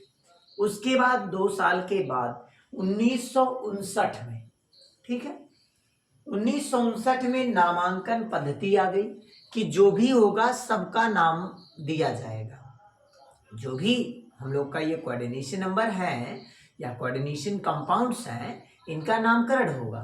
तो इन्होंने कहा चलिए ठीक है एक पद्धति बना लीजिए, तो उस पद्धति को 1990 में बनाया गया, शुरू कर दिया गया संशोधन कि कोई भी अगर आप कोई भी व्यक्ति अगर रिसर्च कर रहा है, रिसर्च के दौरान कोई यौगिक या कोई कंपाउंड्स पाता है तो उसका नामकरण आईयूपीएसी संस्थान करेगी। तो उन्होंने 1990 से संशोधन जारी कर दिया। लगभग 2004 में फिर से कुछ संशोधन हुए, उसके बाद से आज तक ये प्रक्रिया जारी है। कोई भी कंपाउंड्स आते हैं तो उनका नामकरण आईयूपीएसी सिस्टम में किया जाता है और आज तक ये प्रक्रिया चल रही है। और आने वाले समय में फिर कोई नए एलिमेंट आते हैं तो पहले वहां जाते हैं, फिर वहां से नामकरण होकर के आता है आईयूपीएसी से, ठीक है, international union of pure and applied chemistry, ठीक है, इससे होकर के आता है। क्लियर। तो चलिए अब हम लोग डायरेक्ट अपना नाम नहीं दे सकते, जैसे डायरेक्ट अब चाहे हम इसको अपना अलग नाम दे दे तो ऐसा गलत माना जाएगा, क्योंकि ये संस्थान के द्वारा रिसर्चमेंट के द्वारा ये बनाया गया है। क्लियर। चलिए अब आते हैं नेक्स्ट टॉपिक, एन क्या होता है, इसको मैं रफ कर दो, स्क्रीनशॉट ले लें। चलिए अब हम लोग बात करेंगे नेक्स्ट टॉपिक जो है उसका नाम है सीएमए। सीएमए क्या है, सीएमए आपका सेंट्रल मेटल आइटम था, लेकिन अब हम लोग सीएमए के बारे में पढ़ चुके हैं। अब हम लोग आज जो पढ़ेंगे इस टॉपिक में वो पढ़ेंगे एन। एन क्या होता है, एन का पूरा नाम है effective atomic number, effective atomic number, जिसको हिंदी में क्या कहते हैं, हिंदी में इसका नाम है प्रभावी परमाणु क्रमांक, प्रभावी परमाणु क्रमांक। क्लियर, ये इसका हिंदी में नाम है। अब अगर हम बात करें कि ये होता क्या है, तो देखिए कोई भी तत्व या कोई भी उपसंयोजन यौगिक सब चाहते हैं उसमें एक सीएमए होता है जो इलेक्ट्रॉन को ग्रहण करता है, और वो हमेशा चाहेगा कि मैं किसी अक्रिय गैस की संरचना प्राप्त कर लूं, और इसी के लिए वो उपसंयोजन यौगिक में लिगेंड से इलेक्ट्रॉन को ग्रहण करता है। तो जब कोई सीएमए ऐसे लिखेंगे, जब उपसह संयोजन यौगिक में, जब उपसह संयोजन यौगिक में, सहसंयोजन यौगिक में सीएमए, कौन सीएमए लिगेंड्स द्वारा इलेक्ट्रॉन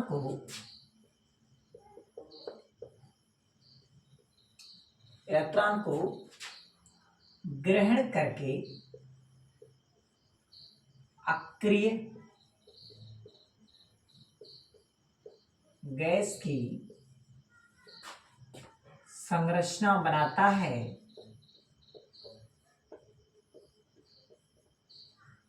क्या कहलाता है? एन कहलाता है। क्लियर? एन कहलाता है। कोई पूछता एन किसे कहते हैं तो आप डायरेक्ट बताएंगे, कोई भी कोऑर्डिनेशन कंपाउंड्स में, मतलब उपसह संयोजन यौगिक में अगर कोई सीएम में लिगेंड से इलेक्ट्रॉन को ग्रहण कर ले, ठीक है, और जब इलेक्ट्रॉन को वो ग्रहण करेगा तो ग्रहण करने के बाद वो अक्रिय गैस की संरचना बना ले तो हम उसे कहेंगे आयन, क्योंकि आयन तभी बनेगा जब वो अस्थायी हो जाएगा। ठीक है, जैसे मैंने कहा एग्जाम्पल तौर पर, अगर मैं इसका फार्मूले के रूप में आपको बताऊं तो कैसे आप बनाएंगे, तो आयन का सूत्र देखिए ऐसे बना सकते हैं, आयन बराबर, अच्छा जो सेंट्रल मेटल एटम है अर्थात सीएम में, तो सीएम में का पहले आप परमाणु क्रमांक लिख लीजिए, क्या लिखेंगे? परमाणु क्रमांक। क्लियर? फिर उसके बाद आप क्या लिखेंगे? माइनस। अब क्या कर दीजिए, एक्स का ऑक्सीकरण संख्या निकाल लीजिए, ऑक्सीकरण संख्या उसको लिख लीजिए, और लिखने के बाद प्लस लगाइए, 2 लिखिए, उसके बाद इसका उपसह संयोजन संख्या, उपसह संयोजन संख्या, चाहे उपसह संयोजन संख्या कहें, चाहे कोऑर्डिनेशन नंबर कहें, चाहे समन्वय संख्या कहें, एक ही बात है। चाहे इतना बड़ा लिखें, चाहे संकेत वर्ड लिखें, क्या? जेड, भाई जेड परमाणु क्रमांक है, माइनस ऑक्सीडेशन नंबर मतलब ओ, प्लस 2 गुणे कोऑर्डिनेशन नंबर मतलब Cn।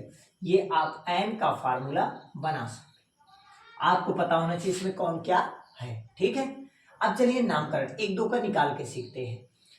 जैसे मैं बात करूं, आप सभी लोग जानते हैं एक नंबर्स जिसको हम लोग कहते हैं, एग्जाम्पल तौर पे बात करते हैं, K4 FeCN का होल 6 होता है। अब इसमें सीएम में कौन है, तो आप कहेंगे ये Fe जो है ये सीएम में है। तो आप जानते हैं सीएम में का है तो परमाणु क्रमांक लिखना है, तो इसका परमाणु क्रमांक कितना होता है आयरन का? 26, तो यहाँ लिखिए 26, माइनस इसका ऑक्सीडेशन कैसे निकालेंगे, ये 4 प्लस हो गया और इसका लेट करेंगे यक्स, और सीएन पे एक माइनस होता है तो 6 का नाम -6 बराबर 0। अब 4 में से 6 घटेगा, -2 बराबर 0, उधर भेजेंगे प्लस में 2, तो यहाँ क्या लिखेंगे? ऑक्सीडेशन नंबर कितना? -2। अब देखिए क्या आ गया, यहाँ पर माइनस पहले से था, 2 आया है, ठीक, प्लस हो गया, 2 हो गया। कोऑर्डिनेशन नंबर कैसे चेक करना है कि सीएमए के साथ कितना लिगेंड्स है, तो सीएम का बार है 6 बार, तो लिगेंड्सों की संख्या 6, अर्थात कोऑर्डिनेशन नंबर 6 हो गया। अब इसको सॉल्व कर लीजिए, तो सॉल्व करेंगे क्या मिलेगा? 26 है, 26 लिखिए, ये देखिए 2 छक 12, तो माइनस का 2 और प्लस में 12, तो पहले जुड़ेगा, क्योंकि एक कहावत है, का को पहले काटिए पीछे दीजिए भाग, और गुणा करो धन जोड़ के बाद में दियो घटा, तो पहले जोड़िए फिर लास्ट में घटाइए, तो 26 और 12 कितना हो जाएगा, तो आप घटाएंगे तो यहाँ पर आपका हो जाएगा 6 और 2 हो जाएगा 8, ठीक है ना, और 2 और 1 3 हो जाएगा, ठीक, 38, 38 माइनस 2 कितना बचेगा? 36, और 36 क्या होता है? क्रिप्टॉन। तो अब बताइए क्रिप्टॉन क्या है, अक्रिय गैस है कि नहीं है, तो ये बताइए आयन क्या आपका क्रिप्टॉन आ गया कि नहीं, और क्रिप्टॉन अक्रिय गैस है, तो मैंने क्या बताया, आयन आपका अक्रिय गैस के मान के बराबर होता है, तो जब अक्रिय गैस के मान के बराबर आ जाए तो आयन आपका क्लियर है, ठीक है, और अगर अक्रिय गैस नहीं आता है तो आप समझ जाइए कि वो आयन के अकॉर्डिंग अस्थाई नहीं है, ठीक, अस्थाई नहीं है। क्लियर? तो आप सभी को आयन से क्वेश्चन लगाने आ गया होगा, ऐसे आप कोई भी क्वेश्चन पाइए तो उसका आप इसी के आधार पर निकाल सकते हैं, वो आयन के नियमों का पालन कर रहा है कि नहीं कर रहा, आप चेक कर सकते हैं, ठीक है, स्क्रीनशॉट ले लीजिए अच्छे से, तो इसको मैं रफ कर दूं। अब बात करेंगे कि वर्नर सिद्धांत क्या होता है, ठीक है, हम लोग बात आज करने वाले हैं वर्नर प्रिंसिपल, वर्नर सिद्धांत पर, ठीक है। अब ये वर्नर सिद्धांत है क्या, ठीक, हम लोग देखें अगर इस वर्नर सिद्धांत की बात करें तो ये वर्नर नामक साइंटिस्ट के नाम से ही रखा भी गया है, वर्नर प्रिंसिपल, ठीक है, मतलब कि वर्नर सिद्धांत। अभी इसकी खोज कब की गई थी, इसकी खोज सन 1892 ईस्वी में, कब की बात है, सन 1892 ईस्वी में किसने किया था, अल्फ्रेड वर्नर ने किया था। किसने किया था? अल्फ्रेड वर्नर ने। इनका जन्म जो हुआ है, इनका जन्म हुआ था 12 दिसंबर और 1866 में इनका जन्म हुआ था। ये डीओबी है इनका, डेट ऑफ बर्थ। ठीक, इनका डीओबी है 12 दिसंबर सन 1866 में इनका जन्म हुआ। 1923 में सिडविक जी ने खोजा भी था। 1923 में सिडविक नामक वैज्ञानिक ने आयन की डिस्कवरी की थी। ठीक है, जबकि 1866 में वर्नर का जन्म हुआ था और ये 1892 में जाकर के वर्नर सिद्धांत दे पाए थे। ठीक है, अब ये बताए कैसे? इन्होंने कोबाल्ट, ये किस किस पर स्टडी की? इनका स्टडी था पहला कोबाल्ट। ठीक है, कोबाल्ट और अमोनिया। कोबाल्ट और किस पे अध्ययन था? अमोनिया पर इनका बहुत ज्यादा डिस्कशन हुआ। ठीक है, और इन्हीं पर ये विस्तृत रूप से अध्ययन किए। इन दोनों का ये विस्तृत अध्ययन किए थे, बहुत गहराई से अध्ययन किए। ठीक है, और जब विस्तृत अध्ययन किए तो इनको ये पता चला कि उपसह संयोजन की कुछ संयोजकता होती है। और उसमें क्या दिखाए? उसमें दिखाए कोबाल्ट COCl3 और NH3 अमोनिया है तो क्या होगा? तो उन्होंने दिखाया भाई 3 है तो यहाँ 6NH3 होगा। ठीक है, तो इन्होंने ऐसे बताया।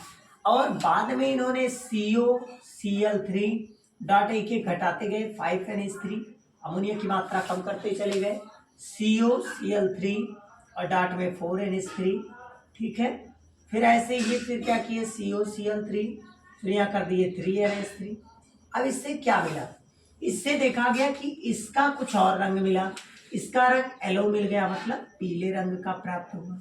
और इसका जब रंग देखा गया तो इसका रंग जामुनी मिला। ठीक, मतलब जामुनी भी लिखते हैं, इंडिगो जिसको बोलते हैं आसमानी। और इसका रंग जो मिला वो हरा मिला, ग्रीन जिसको बोलते हैं। और इसका जो रंग मिला वो बैगनी मिला, मतलब वायलेट। ठीक, ये कैसा मिला? येलो मिला है। ठीक है, ये आपका इंडिगो मिला है, क्लियर, और ये आपका ग्रीन मिला है, और ये आपका वायलेट मिला है, बैगनी। क्लियर, ये कुछ रंग आपको मिल गए कोबाल्ट और अमोनिया से। ठीक, तो इन्होंने इसको जब देखा तो इसको अगर कोऑर्डिनेशन फॉर्म में कन्वर्ट किया जाए तो ये कैसा बनेगा? तो आप समझ रहे होंगे कि जो आपको ये पहले दिखता है ये कोऑर्डिनेशन स्फीयर का CMA है। ठीक, और जो ये बाद में दिखता है ये आपका लिगेंड्स है। CO और NH3 क्या बना? लिगेंड्स। अब लिगेंड्स कितनी बार है? 6, मतलब 6 बार। अब ये क्लोज कर दीजिए। इसके बगल में कौन है? Cl3, तो ये बनेगा Cl3। ठीक, अब बनाने आ गया होगा। आप लोग इसको बना के कमेंट बॉक्स में मेरे बताइएगा। ठीक है, हम देखेंगे कि आप सही बनाए या फिर गलत। तो ऐसे आपको बनाना है, क्लियर। अब बात करेंगे इसमें थोड़ी सी पॉइंट की। पॉइंट ये है कि जो इनके बीच ये जो ज्वाइंट होगा, मतलब CO के साथ जो NH3 जुड़ेगा वो किस संयोजकता में आएगा? ये आपका द्वितीयक में आएगा या फिर प्राथमिक में आएगा? तो ये द्वितीयक संयोजकता में आएगा। किस में आएगा? द्वितीयक संयोजकता। बहुत लोग सोचते हैं पहले आया तो प्राथमिक में होगा, लेकिन ये गलत बात है, द्वितीयक संयोजकता है।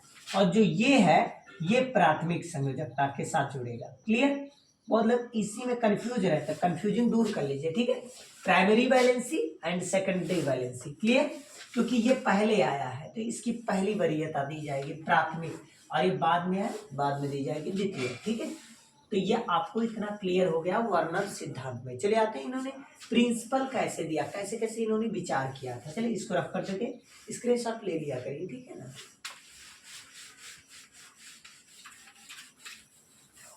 देखिए इसमें वर्नर जी ने क्या बताया। ये पहली बात उपसह संयोजन की संयोजकता पर विचार कर रहे थे उस समय। ठीक है, उपसह संयोजकता पर ज्यादा विचार कर रहे थे। तो ये देखिए कि जो संयोजकता था जिसको वैलेंसी बोलते हैं, इस पर इन्होंने देखा कि कुछ बदल रही है और कुछ नहीं बदल रही है। इसी संयोजकता के आधार पर इसे दो भागों में इन्होंने डिवाइड कर दिया। एक को बोला गया जिसको कहा गया प्राथमिक संयोजकता। क्या कहा गया? प्राथमिक संयोजकता। क्लियर, और दूसरा है जिसको हम लोग कहते हैं द्वितीयक संयोजकता। ये कौन सा संयोजकता है? द्वितीयक संयोजकता, ये प्राथमिक संयोजकता और ये द्वितीयक संयोजकता। अब प्राथमिक संयोजकता की क्वालिटी क्या है? प्राथमिक संयोजकता में फर्स्ट क्वालिटी यही है, अगर हम प्राथमिक की बात करें, प्राइमरी, इसको क्या बोलते हैं इंग्लिश में? Primary valency. क्लियर? इसको क्या बोलते हैं इंग्लिश में? Primary valency. और इसको इंग्लिश में क्या बोलते हैं? Secondary valency. Secondary valency. ठीक, अब बात करेंगे ये प्राइमरी वैलेंसी क्या होती है। फर्स्ट पॉइंट हम अगर बात करें प्राइमरी वैलेंसी में, तो पहली बात तो ये आयनित होता है। कैसा होता है? आयनित। ये आयनित होता है, मतलब अपने आयनों में टूट जाता है। ये टूटने के बाद दूसरी क्वालिटी, इसमें दूसरी क्वालिटी ये है कि इसकी ऑक्सीकरण संख्या जो होती है ये आपकी, ये भी आयनित होती है। ये खुद का आयनित होता है प्लस इसकी ऑक्सीकरण संख्या भी आयनित होती है। अगली बात करें तो ये आपका परिवर्ती संयोजकता दर्शाता है। कौन सा संयोजकता दर्शाएगा? परिवर्ती संयोजकता दर्शाता है, क्योंकि इसकी संयोजकता बदलती रहती है, कंटिन्यूटी है, ठीक है ना। परिवर्ती संयोजकता दर्शाता है। अगली चीज, इससे अगर हम डिपेंड करें, किससे रिप्रेजेंट करेंगे, व्यक्त किससे करते हैं, तो व्यक्त करने का इसका सिंबल है डॉटेड लाइंस, ऐसे डॉट डॉट वाली लाइंस, ऐसे से व्यक्त करते हैं, ठीक है ना। ये सिंबल है इसका। क्लियर? ऐसे डॉटेड लाइन से व्यक्त करेंगे। अगर प्राथमिक संयोजकता को दिखाना है तो आप डॉटेड लाइन से दिखाइएगा। अगली चीज, ये पहली बात तो ये भी होती है कि दिशात्मक नहीं होती, आदिशात्मक होती है, मतलब इसमें कोई दिशा नहीं होती। ठीक, ये नहीं होता जैसे किसी में एरो बना इधर जा रहा है या फिर डोनेट कर रहा है, एक्सेप्ट कर रहा है, ऐसा कुछ भी नहीं इसमें होता, क्योंकि डॉट डॉट में आप ये नहीं पता लगा पाएंगे कि दे रहा है कि ले रहा है। क्लियर? तो आदिशात्मक होता है। आदिशात्मक मतलब जिसकी दिशा नहीं होती। क्लियर? तो ये आपको बहुत अच्छे से इतना आ गया होगा। अब हम आएंगे सेकेंडरी वैलेंसी क्या होता है, इसके बारे में थोड़ा सा विचार करेंगे। सेकेंडरी वैलेंसी करें हम थोड़ी सी चर्चा करें तो पहली चीज इसमें होती है कि ये उपसह संयोजन बनाता है। उपसह संयोजन जो यौगिक है ये कभी आयनित नहीं होते। ये उपसह संयोजन यौगिक जो है ये आयनित नहीं होते, ठीक है। और इसकी जो ऑक्सीकरण संख्या होती है, ऑक्सीडेशन नंबर, ये फिक्स्ड होती है। क्लियर? ये बदलती नहीं है। अब वो चेंज कब होगी? जब सीएमए का मान चेंज होगा, ठीक है, लिगेंड्स बदलेंगे। अगली चीज, ये अपरिवर्ती संयोजकता होती है। क्यों? क्योंकि इसकी संयोजकता चेंज नहीं होती, अपरिवर्ती संयोजकता होती है। क्योंकि इसकी आप बैलेंसी कभी चेक करेंगे तो बैलेंसी बदलती नहीं है, इसकी वही रहती है। तो इसकी संयोजकता बदलती नहीं, इसीलिए इसको बोले अपरिवर्ती संयोजकता। परिवर्ती माने बदलना, अपरिवर्ती माने बदला नहीं है, ठीक है ना। अपरिवर्ती संयोजकता दर्शाता है। अगली चीज बात करें तो इसको हम लोग व्यक्त किससे करेंगे, तो इसको हम लोग डार्क लाइन से, ठीक है, सीएमए की तरफ दिखाएंगे। किसकी तरफ? सीएमए। क्योंकि ये लिगेंड्स का क्या होगा, सीएमए की ओर निशाना होगा, क्योंकि सीएमए को देता है कौन? लिगेंड्स। क्या देता है? इलेक्ट्रॉन्स, ठीक है। अगली बात करें तो ये इसके पास देखिए अब दिशा मिल गया ना इसको, तो ये कैसा होगा? दिशात्मक होगा। कैसा? दिशात्मक। शायद आप सभी को बहुत अच्छे से आ रहा होगा ये मैं कैसे बना रहा हूँ, ठीक है। चलिए और भी बात करते हैं, एक एग्जाम्पल लेकर चलिए थोड़ा और अच्छे से जिससे आपको आ जाए। जैसे मैं विचार किया एक एग्जाम्पल में विचार में लाया हूँ। जैसे आपका हो गया CO, ठीक है, और मैंने ले लिया NH3 का होल 6 और मैंने क्या ले लिया? Cl3 मैंने ले लिया, जिसका रंग कैसा था? पीला था, ठीक है। यही पहले उठाया गया था। अब देखिए हम लोग करेंगे क्या, CO आपका क्या है? CMA है, सेंट्रल मेटल आइटम। अब इसे लिगेंड्स कितनी बार जुड़ा? 6 बार। तो लिगेंड्स पहले जोड़ी 1 2 3 4 5 और 6। ये आपने क्या जोड़ा? लिगेंड्स जोड़े। अब लिगेंड्स क्या है? NH3, तो NH3 NH3 NH3 NH3 NH3 और NH3, ये आपके लिगेंड्स हो गए। लेकिन इसमें देखिए ये कौन सा द्वितीयक संयोजक है, जिसको मैंने डार्क लाइन से दिखाया। इसको किससे दिखाता है? डार्क लाइन से, वो जो द्वितीयक संयोजक है। क्लियर? जो इसके अंदर है, और ये जो है बाद में बाहर है, ये प्राथमिक संयोजकता है। तो इसको कैसे दिखाएंगे, इसको हम लोग डॉटेड सिस्टम से दिखा सकते हैं, ऐसे दिखा सकते हैं, dot dot dot dot dot dot dot, ऐसे सीएल दिखा सकते हैं, एक सीएल यहाँ हो गया, एक सीएल यहाँ दिखा सकते हैं, डॉट डॉट डॉट डॉट, एक सीएल यहाँ हो गया, dot dot dot dot dot, एक यहाँ दिखा सकते हैं, एक सीएल यहाँ हो गया। क्लियर। तो आप सभी को बनाने बहुत अच्छे से आ गया होगा, शायद स्ट्रक्चर भी बनाने आ गया होगा कि प्राइमरी वैलेंसी और द्वितीय सेकेंडरी वैलेंसी का फिगर कैसे ड्रॉ करते हैं। ये द्वितीयक संयोजकता और जो डॉटेड लाइन है वो प्राथमिक संयोजकता है। और भी हम बना के दिखाते हैं, प्रैक्टिस रफ करने वाला है। एक आप लोग बना लिए, अब दूसरा चलिए बनाते हैं। जैसे आपको ऐसे लिख के दे दिया जाए COCl3 और डार्ट में 5, अब 6 का बना लिए 5s2, तो इसको कैसे रिप्रेजेंट करेंगे। चलिए ध्यान दीजिएगा, इसको लिखना है तो कैसे लिखेंगे, चलिए बताइएगा। तो आप लोग लिखेंगे, देखिए जो पहले आता है वो CM में है आपका, तो ब्रैकेट के अंदर को CM में लिखेंगे CO। क्लियर। फिर इसको मत लिखिएगा, ये आपका पहले आया है तो ये प्राथमिक संयोजकता दर्शाएगा। कौन सा, प्राथमिक संयोजकता। और ये जो बाद में है ना, ये आपका द्वितीयक संयोजकता दर्शाएगा। क्लियर। अब हम बात करेंगे, प्राइमरी को बाद में लिखते हैं, सेकेंडरी को पहले। सेकेंडरी कौन है, H2O। अब H2O कितनी बार है, 5 बार, तो यहाँ लिखेंगे होल 5 और इसके बाद क्लोज, फिर Cl3 बचा, Cl3 लगा देंगे। क्लियर। अब इसका बनाएंगे स्ट्रक्चर कैसे, चलिए देखिएगा। पहले CMA को लिखना चाहिए CO। क्लियर। अब H2O कितनी बार, 5 बार, तो यहाँ लिखिए, देखिए पहले ऐसे बनाइएगा, H2O एक बार, H2O यहाँ हो गया कितनी बार, 2 बार, यहाँ हो गया H2O कितनी बार, 3 बार, यहाँ H2O हो गया कितनी बार, 4 बार, यहाँ एक बार H2O हो गया कितनी बार, 5 बार। अब जो आपका ये बच्चा है ये दिशात्मक होता, बट यहाँ है नहीं, तो आप Cl3 दर्शाएंगे, तो dot dot dot dot dot क्या दिखाएंगे, Cl, dot dot dot dot क्या दिखाएंगे, Cl, 2 Cl हो गया, एक Cl बचा है। अब वो आप नीचे भी दिखा सकते हैं क्योंकि नीचे जगह खाली है, तो आप इसके बगल में ऐसे dot dot dot dot dot dot dot कर लीजिए और Cl। मत घबराइएगा कि दिशात्मक हो गया, नो, इससे केवल इससे मतलब है, इससे कोई मतलब नहीं है। ठीक है। तो आप शायद बहुत अच्छे से सीख गए होंगे बनाना क्या, स्ट्रक्चर। ठीक है। अब लोग बात करेंगे कि ये कहाँ कहाँ असफल हुए। ठीक है। अब इनकी असफलताएं क्या है, कहाँ पर ये फेल हो गए। बेचारे बहुत दिनों से मेहनत करते गए, लेकिन फिर जानते हो ना, फेलियर आदमी का कहीं ना कहीं तो मिलता है, कोई ना कोई कमी आपकी होती ही है, कहीं ना कहीं आप कमजोर होते ही हैं। तो वैसे असफलताएं कहीं ना कहीं आती हैं, जब आप कार्य करोगे तो असफल और सफलता तो आम बात है। ठीक। तो असफलता पहली बात क्या मिली, पहली बात ये ज्यामिति क्लियर नहीं कर पाए थे। ठीक है ना, ज्यामिति की व्याख्या नहीं कर पाए थे, पहली बात। दूसरी बात, ये बंद कोण के बारे में नहीं बता पाए कि जो बॉन्ड बनता है, जो इनके बीच बंद बना है, ये उपसय संयोजक बंद में कोण कितना बनेगा ये नहीं बता पाए, बंद कोण के बारे में नहीं बता पाए। ठीक है ना, बहुत ऐसी छोटी छोटी गलतियां ये छोड़ दिए, ज्यामिति नहीं बता पाए, बंद कोण नहीं बता पाए थे, और भी जैसे बहुत सारी संकरण के बारे में नहीं बता, हाइब्रिडाइजेशन जिसको कहते हैं, संकरण भी ये नहीं बता पाए थे। ठीक है, संकरण भी ये नहीं बता पाए। तो ऐसी बहुत सारी छोटी छोटी चीजें ये नहीं बता पाए थे। तो जब नहीं बता पाए तो जैसे कोई चीज होता है कि मैग्नेटिक चीजें ही देख लीजिए कि कौन पेयर्ड होगा, कौन अनपेयर्ड होगा, कौन क्या होगा, वो भी नहीं बता पाए थे। मतलब ये चुंबकीय गुण भी नहीं बता पाए थे। ठीक, मैग्नेटिक प्रॉपर्टीज, ना ज्यामिति बता पाए, ना बंद कोण बताए, ना आपका संकरण बताए थे, ना चुंबकीय गुण। ठीक, ज्यामिति को ज्योमेट्री, बंद कोण को बॉन्ड एंगल, संकरण को हाइब्रिडाइजेशन, चुंबकीय गुण को मैग्नेटिक प्रॉपर्टीज। क्लियर।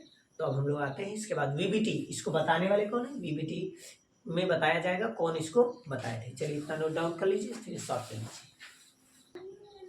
चलिए हम लोग बात करेंगे अब वीबीटी के बारे में। वीबीटी आपके सामने लिख दिया हूँ, देखिए लिख दिया हूँ इसलिए कि जिससे समय कम लगे। ठीक है, समझाने में ज्यादा समय व्यर्थ करूँ।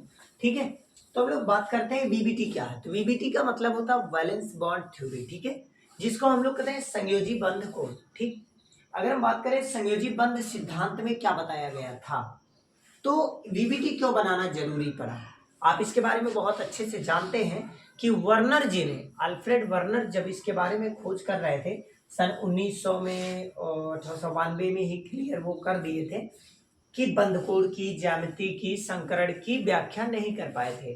जब नहीं कर पाए तो उसके बाद वीबीटी की आवश्यकता इसलिए पड़ गई क्योंकि इन दोनों के बीच बॉन्ड एंगल कितना बनेगा, बंध कोण कितना बनेगा, ज्यामिति क्या होगी, और फिर ये कैसा चुंबकीय गुण बनाएंगे कि नहीं बनाएंगे, पेयर्ड है कि अनपेयर्ड है, कैसे उनके बेसिस पे उसको बताने के लिए, उसको समझाने के लिए एक नियम आया जिसको हम कहते हैं वीबीटी।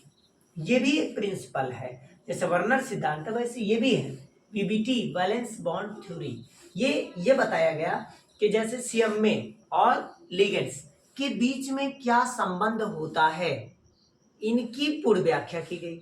अब जैसे ये कोऑर्डिनेशन नंबर्स की अगर बात करें तो वो डिपेंड करता है कि सीएमए पे, सीएमए के पास अगर अयुग्मित इलेक्ट्रॉन है तभी तो वो शेयर कर पाएगा। तो इसीलिए इन सब को ध्यान में रखते हुए सीएमए और लिगेंड्स के बीच में बहुत सारा बंधों पर चर्चा किया गया। अब क्या चर्चा किया गया वो मैंने कुछ इस प्रकार से लिख दिया, ठीक है। उसमें कई साइंटिस्ट आए, अपना अपना विचार दिए हैं। जैसे कि आप जानते हैं कि सन 1950 ईस्वी में पाउली जी आए थे और लुईस जी आए। पाउली और लुईस खासकर आप लोगों ने सुना होगा नाम।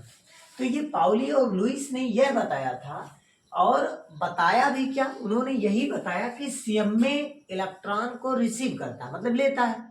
तो जब लिगेंड सीएमए को इलेक्ट्रॉन दे रहा है तो सीएमए क्या हो गया, ग्राही परमाणु हो गया, और लिगेंड्स दे रहा है तो ये दाता परमाणु हो गया, डोनर एटम हो गया, और ये ले रहा तो एक्सेप्टर एटम हो गया। अब लेने वाला लुईस एसिड होता है और देने वाला लुईस बेस होता है। तो इसीलिए लिगेंड्स जो है लुईस बेसिस है और सीएमए जो आपका लुईस एसिड है। ये बातें बताई गई। ये किसने बताया था, पाउली और लुईस ने बताया। क्लियर। और इसके बाद इस सिद्धांत का जो प्रतिपादन किया, मतलब खोज किया, वो किसने किया, लाइनस पॉलिंग ने किया। इसकी सिद्धांत को बताने वाले सबसे पहले कौन है, 1950 में पाउली और लुईस ने जब डिस्कवरी किया तो इसके बारे में बताने वाले जो हैं वो लाइनस पॉलिंग ने किया था। अब लाइनस पॉलिंग ने भी इस पर बहुत ज्यादा विचार किया। अब इसीलिए इसका नाम हम लोग क्या कहते हैं, इसे पॉलिंग का सिद्धांत भी कहा जाता है। पेपर में आज अगर पॉलिंग का सिद्धांत किसे कहा जाता है तो आधे से ज्यादा स्टूडेंट को पता नहीं है तो पॉलिंग क्या है, पॉलिंग का सिद्धांत क्या है। वीबीटी जानते हैं वो, लेकिन इंग्लिश देखते नहीं है, तो इसीलिए वो फंस जाएंगे। तो इसीलिए आपको पता होना चाहिए पॉलिंग का सिद्धांत कुछ और नहीं वीबीटी है। क्लियर। क्योंकि इसे लाइनस पॉलिंग ने खोजा था, इसीलिए उसका नाम भी पड़ गया पॉलिंग का सिद्धांत, उन्हीं के नाम पर। ठीक।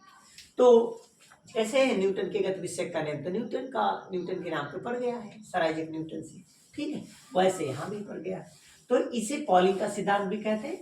और वीबीटी के द्वारा अब पहली सफलता इनको कहाँ मिली, वीबीटी के द्वारा ये जान पाए कि बंधकोण कितना बनेगा, ज्यामिति कैसी बनेगी, और उसके बारे में पूरी जानकारी ये प्राप्त कर ली है। ठीक, वीबीटी से। दूसरा फायदा क्या हुआ, यदि उपसह संयोजन यौगिक में आप सभी को पता है एक सीएमए होता है, क्योंकि गार्जन एक होता है। जैसे ट्रेन को चलाने के लिए एक इंजन की आवश्यकता पड़ती है, बाकी डिब्बे होते हैं।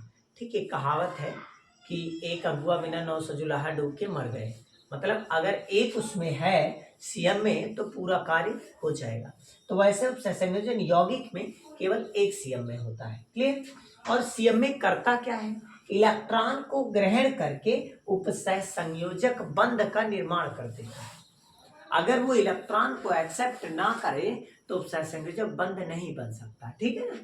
या सीएमए के पास पहली क्वालिटी क्या होनी चाहिए, किसके पास वैकेंट ऑर्बिटल होनी चाहिए। वैकेंट ऑर्बिटल मतलब खाली जगह होनी चाहिए कि दूसरे को शेयर करवा सके। अगर उसके पास पूरा फुल है तो वो किसी से शेयर नहीं कर पाएगा, इसीलिए उसके पास वैकेंट डी ऑर्बिटल होना चाहिए। क्लियर। अब हम बात करेंगे, अब कोई जैसे भरते समय चाहे एस ब्लॉक का, चाहे पी ब्लॉक का, या फिर डी या एफ। ठीक है ना। जैसे मैं बात करूँ एस ब्लॉक, तो यस ब्लॉक में सभी को पता है केवल एक कक्षक होता है। अब एक कक्षक में केवल 2 इलेक्ट्रॉन भरे जा सकते हैं, एक क्लॉकवाइज और एक एंटी क्लॉकवाइज, और जो भी भरना है हुंड के नियमानुसार भरना है। अब ये जो आपका है यस कक्षक में 2 इलेक्ट्रॉन, यस पर अब कक्षक के अकॉर्डिंग देखें तो एक, और इनके आधार देखें तो ये। अब पूरी तरह से अगर ये भरा हुआ है तो हम इसे कहेंगे कि ये पेयर्ड है। क्या है, पेयर्ड है। पेयर्ड मीन्स युग्मित है। कब युग्मित कहेंगे, जब पूरी तरह से भरा हुआ है। और जब किसी का, जैसे हम ही लोग हैं, अगर पेट भरा हुआ है, कोई खाना लाएगा तो हम लोग नहीं खाएंगे, दुनिया की नौटंकी बनाएंगे, अच्छा नहीं, ऐसा नहीं, वैसा नहीं। क्यों? क्योंकि वो पेड़ है, ये किसी से शेयर नहीं करना चाहता। और जो पेड़ होता है वो कौन सा चुंबकीय गुण रखता है? वो डायामैग्नेटिक का गुण रखता है। डायामैग्नेटिक। डायामैग्नेटिक को हम लोग क्या कहते हैं? प्रतिचुंबकीय। मतलब वो अपने से दूर खड़े रहेगा, जाओ यहाँ से ले जाओ, हमको नहीं खाना, ठीक है ना। प्रतिचुंबकीय मतलब प्रतिचुंबकीय मतलब ये क्या करेगा? दूर खड़े रहेगा, जाओ, प्रतिकर्षित करेगा, ठीक है ना। तो जो चुंबक प्रतिकर्षित का गुण रखता है, प्रतिकर्षण का गुण करता है, उत्पन्न करता है, उसे प्रतिचुंबकीय पदार्थ कहते हैं, ठीक है ना। तो जो पेड़ होगा वो किसकी तरह बिहेव करेगा? प्रतिचुंबकीय पदार्थ की तरह, ठीक। तो आप पहचान लेंगे, अगर पेड़ है तो प्रतिचुंबकीय। और यही चीज अगर ये भरा नहीं होता, यही इस ब्लॉक अगर क्या होता, एक इलेक्ट्रॉन होता, एक खाली होता, तो ये अयुग्मित बोले जाते हैं। क्या बोले जाते? अयुग्मित। अब अयुग्मित को क्या बोलते हैं? अनपेयर्ड। अनपेयर्ड इलेक्ट्रॉन्स, ठीक है। अब ये अनपेयर्ड है तो ये पूरी तरह से भरा है, इसके पास एक जगह है, कोई भी आके इसके स्थान पे बैठ सकता है। तो आप जैसे देखिए अयुग्मित है तो ये किसकी तरह बिहेव करेगा भाई? ये आपका पैरामैग्नेटिक की तरह बिहेव करेगा। किसकी तरह? पैरामैग्नेटिक की तरह। क्लियर? अब पैरामैग्नेटिक मतलब, पैरामैग्नेटिक का मतलब ये होता है कि अनचुंबकीय की तरह व्यवहार करेगा। किसकी तरह? अनचुंबकीय का गुण रखेगा, ठीक है। पैरा मीन्स होता आधा, मतलब आधा भरा है आधा बाकी, ठीक है। जैसे एक लड़का है, उसकी शादी हो जाएगी, जोड़ा बन जाएगा। शादी नहीं हुई, जोड़ा नहीं बना, मतलब सिंगल है, मतलब ये अयुग्मित है, ठीक है। मतलब वो अनिचुंबकीय, मतलब आधा है आधा नहीं है, ठीक। अनिचुंबकीय का मतलब हो गया पैरामैग्नेटिक। पैरा का मतलब होता आधा, चाहे पैरा को चाहे सेमी को, एक ही चीज है। तो अनिचुंबकीय का गुण रख, लाओ खा ले, अच्छा कुछ जगह होगा ही। तो ऐसे समझ में आ गया होगा चुंबकीय गुण क्या इसी के आधार पर बताई गई थी। क्लियर? अभी हम इसके बारे में और बता रहे कौन सा हाइब्रिडाइजेशन कैसे बनेगा। चलिए अब इसको नोट डाउन कर लीजिए, अगला आते हैं दिखाते कैसे बना है, ठीक है। चलिए इसके शॉर्ट लीजिए, अगला दिखाते हैं। देखिए ये आपके सामने आ गया, क्या है ये आपको दिख रहा होगा, जिसको हम बोलते हैं कि किस कोऑर्डिनेशन नंबर पर कैसा ज्यामिति बनेगा और उसके बाद बॉन्ड एंगल कैसे बनेगा, इस तरह से हम लोग निकाल सकते हैं, ठीक है। तो जैसे अगर किसी को कोऑर्डिनेशन नंबर 2 आता है, क्लियर, तो आप जानते हैं यस में या कक्षकों के आधार पर नामकरण किया गया है, क्योंकि यस में आपका एक कक्षक है, ठीक है ना। यस में आपका एक कक्षक है, पी में 3 कक्षक, डी में 5 कक्षक। यस में कितने कक्षक? एक कक्षक है। पी में कितने कक्षक है? 3 कक्षक है, ठीक। डी में कितने कक्षक है? 5 कक्षक है, ठीक। और एफ में 7 कक्षक है। तो आप सभी को पता होगा कि एक कक्षक, इस पर देखिए एक लगा है, इस पर भी है, तो 1 या लिखे या ना लिखे, या फिर इसे आप एसपी लिखें, कोई दिक्कत की बात नहीं। एसपी की अगर लिखा है, किसी का हाइब्रिडाइजेशन मतलब जो संकरण है, यदि एसपी है तो वो लीनियर होगा, अर्थात रेखीय होगा, ठीक है। अगर किसी का हाइब्रिडाइजेशन sp2 है, sp2 का मतलब एक यस ब्लॉक और 2 पी ब्लॉक के ऑर्बिटल भाग लिए हैं साझेदारी करने में, बंध बनाने में, तो उसे हम कहेंगे त्रिकोणीय समतलीय, अर्थात वो कौन सा हाइब्रिडाइजेशन बनाएगा? sp2 hybridisation. और चतुष्फलकीय कब कहेंगे? जैसे 3 यहाँ 1 यहाँ, 3 और 1 4, तो चतुर्थ मतलब चतुष्फलकीय, अर्थात sp3 हाइब्रिडाइजेशन बनाएगा, ठीक है ना। जैसे CH4 हो गया, ठीक है ना, ये सब आपका क्या है? चतुष्फलकीय sp3 हाइब्रिडाइजेशन है। तो ऐसे DsP2 अगर आता है 2 1 3 और 1 4, तो 4 के लिए 2 कंडीशन हो सकता है चतुष्फलकीय बनाए, हो सकता है वर्ग समतलीय, वर्ग समतलीय का ऐसा बनेगा, चतुष्फलकीय का ऐसा बनेगा, ठीक है। 3 नीचे 1 ऊपर, और वर्ग समतलीय मतलब वर्ग का रूप लेगा कुछ, तो इस प्रकार से उसे बोलेंगे वर्ग समतलीय। मतलब इसमें एक डी ब्लॉक, एक एस ब्लॉक और 2 पी ब्लॉक के ऑर्बिटल भाग लिए हैं, ठीक है। और अगर डी एस और पी के 3 ऑर्बिटल भाग लिए तो फिर क्या करेंगे? तो उसका कोऑर्डिनेशन नंबर, इसका मतलब 5 होगा, और अगर 5 नंबर कोऑर्डिनेशन नंबर तो उसका ग्राफ कैसे बनेगा? त्रिकोणीय द्विपिरामिडीय, तो ऐसा बनेगा, ठीक है। डबल पिरामिड 3D में चले जाओगे। वैसे कोऑर्डिनेशन नंबर अगर 6 आएगा तो 2 और 1 3 और 3 6। इस तरीके से लिख सकते हैं या फिर नाम अष्टफलकीय लिख सकते हैं और इसका ऑक्टाहेड्रल बना सकते हैं, ठीक है। 4 किनारे किनारे पर, 2 ऊपर नीचे बनाइए चाहे दाएं बाएं बनाइए, ठीक है ना। तो क्लियर हो गया होगा आप सभी को। तो आप देख लीजिए, स्क्रीनशॉट ले लीजिए, आपके लिए है ये। इसके बाद आते हैं CFT मतलब क्रिस्टल फील्ड थ्योरी के बारे में। अब मैं एग्जाम्पल के थ्रू आपको समझाता हूँ कैसे बनेगा। सबसे पहले आप इसका कोऑर्डिनेशन नंबर निकालिए, ठीक है। तो कोऑर्डिनेशन नंबर आपको पता है 6 है, क्लियर। अब आपको पता चला इसका अक्षीकरण संख्या क्या है, तो कैसे निकालेंगे, इसको एक सेलेक्ट कीजिएगा। इस पर Cn पर एक माइनस होता है, तो -1 का 6 गुणा करेंगे -6 और बराबर में -4। इसको उधर भेजेंगे, क्या हो जाएगा, प्लस में 6 और 6 में से 4 जाएगा, कितना बचेगा 2। किस में 2 बचा, प्लस में 2, ठीक। इसका मतलब या फी पे क्या लगेगा 2+। इसका मतलब पहले हमें Fe का ऑक्सीडेशन बनाना है। Fe का इलेक्ट्रॉनिक विन्यास कितना होता है, परमाणु क्रमांक 26। तो 1s2 और 2s2 और क्या बनेगा 2p6, 3s2, 3p6, ठीक है ना, 3p6, उसके बाद 3d और 4s, ठीक है ना। आगे पीछे आप लिख सकते हैं, कोई दिक्कत की बात नहीं है। आप चाहें तो ऐसे भी लिख सकते हैं 4s 3d, ठीक है ना, ठीक। अब हम लोग बात करेंगे इसमें कैसे बैलेंस करें, क्लियर है। तो अब बात अगर करें तो यहाँ पर देखिए 2 4 10 12 6 18, 18 2 20 6 26, ये आपका आ गया, ठीक है ना। अब हम बात करेंगे कि इसके बाद कौन है, तो इसके बाद मान लीजिए है 4p। अब p में कोई इलेक्ट्रॉन्स नहीं है अर्थात 0, तो लास्ट का 3 डिजिट उठा लीजिए, कौन, 4s2 3d6 और 4p 0। तो आप इसको नोट डाउन करेंगे जब Fe2+ आप बनाएंगे, क्या बनाएंगे Fe2+, ठीक, क्योंकि यहाँ 2+, ऑक्सीडेशन 2 है तो इसका 2+ बनेगा। तो आप देखिए इसके लास्ट में कौन है 1s2। अब यहाँ से लेकर यहाँ तक का ये आपका कौन बना 18, 2 4 6 10 तो 12 6 18, 18 किसका, आर्गन का, तो आप आर्गन लिख लीजिए, शॉर्टकट हो जाएगा, ठीक है। अब देखिए क्या बचा 4s में 2 थे, कहानी खत्म हो गई, बचा कौन 3d बचा। अब देखिए कौन कौन बचा, आगे पीछे लिख सकते हैं, 3d6 बचा, 4s पे 0 बचा और 4p पे भी 0। अब इस तीनों को लेकर बनाया जाता है। अब 3d में कितना है, d ब्लॉक है तो कितने ऑर्बिटल होंगे 5, तो 5 ऑर्बिटल बनाइए, 1 2 3 4 5, ठीक है। यस में कितना होता है 1 बनाइए, p में कितना होता है 3 बनाइए, ठीक है ना, 1 2 3, क्लियर।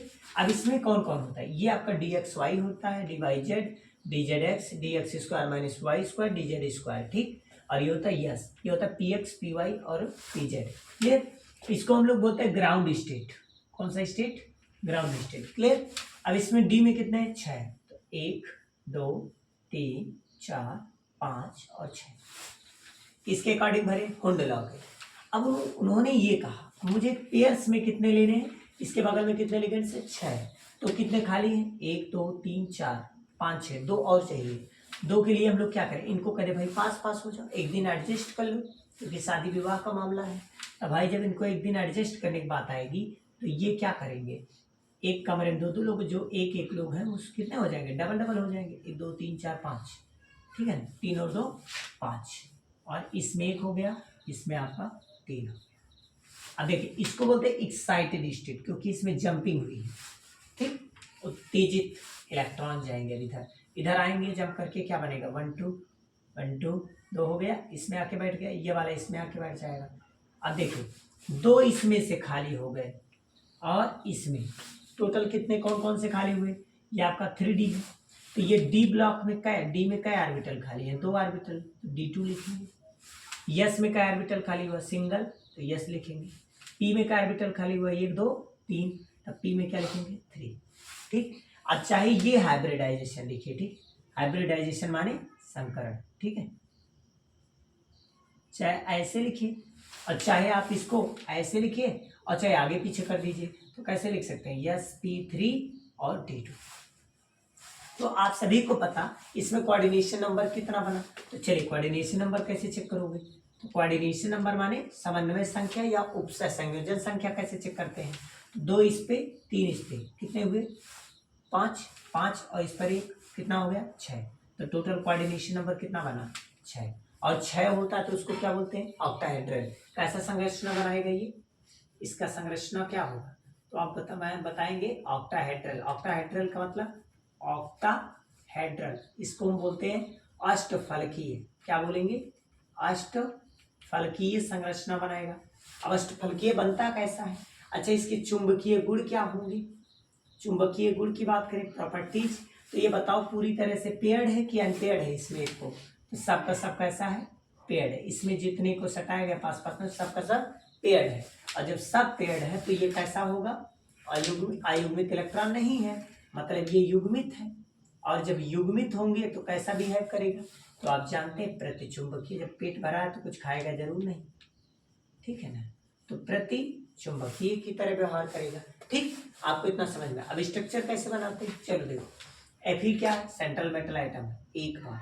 Cn कितनी बार है, 6 बार, तो एक बार क्या बनेगा, एक बार आपका Cn यहाँ आएगा, एक बार Cn यहाँ आएगा, एक बार Cn यहाँ आएगा, और एक बार Cn यहाँ आएगा, और एक बार Cn यहाँ, और एक बार Cn यहाँ आएगा। अब इस पे कितनी माइनस है, 4 माइनस, तो या 4 माइनस दिखा दीजिए, ये स्ट्रक्चर बन गया, ठीक है ना। अब देखिए इसका स्ट्रक्चर कुछ ऐसा ही बना है जैसा मैं आपको दिखाया था खासकर, ठीक।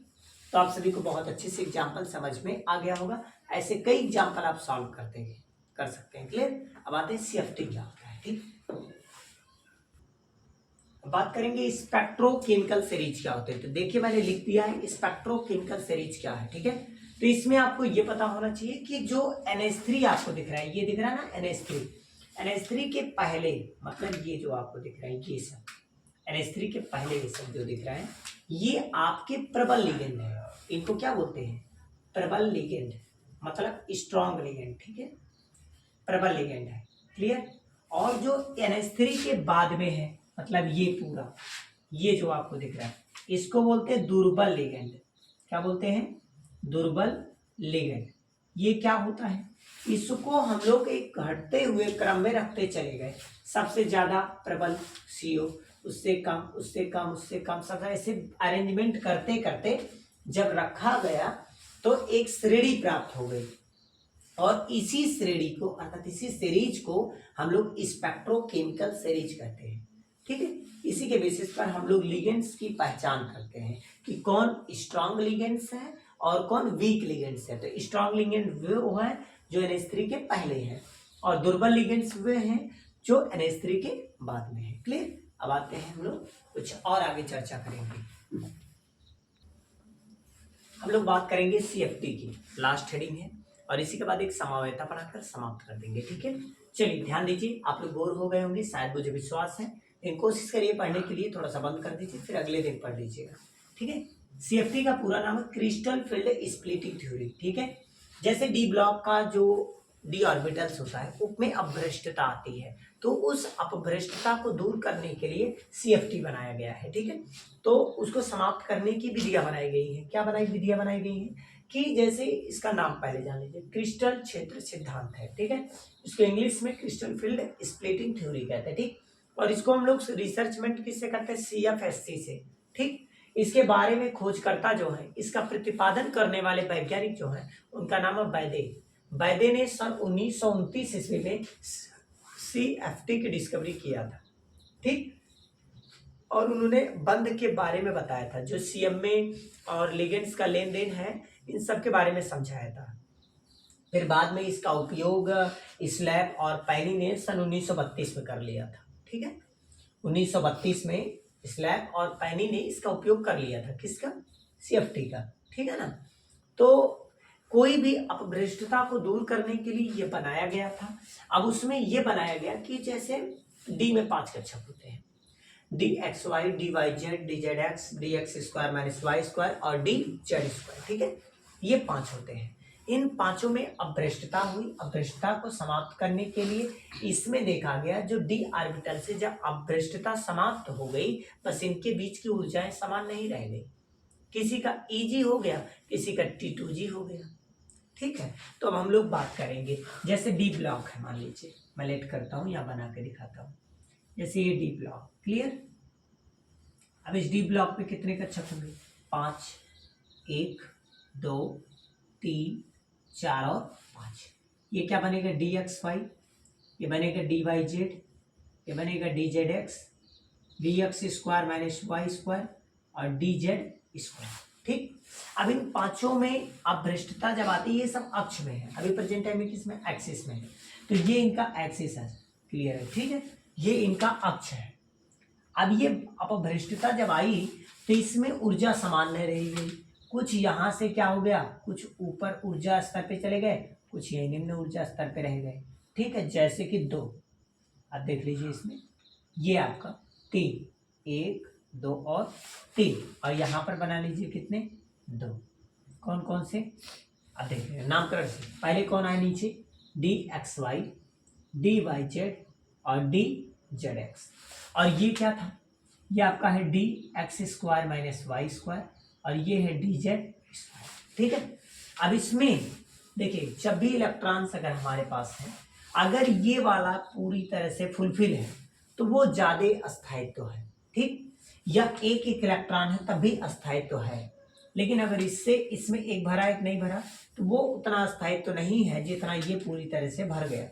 ठीक, तो या तो ये निचली अक्ष पर पूरी तरह से भर जाए या तो फिर ऊपरी स्तर पे भी भर जाए, तब सही है, तब वो अस्थायित्व कहलाएगा। ठीक है, तो इसके द्वारा अस्थायित्व बताने का बहुत अच्छा कार्य हो गया।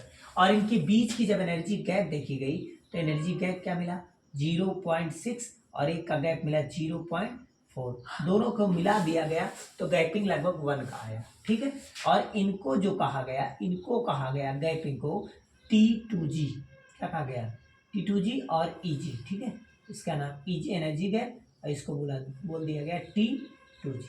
क्लियर, तो इस प्रकार से इसकी पूरी व्याख्या की गई है।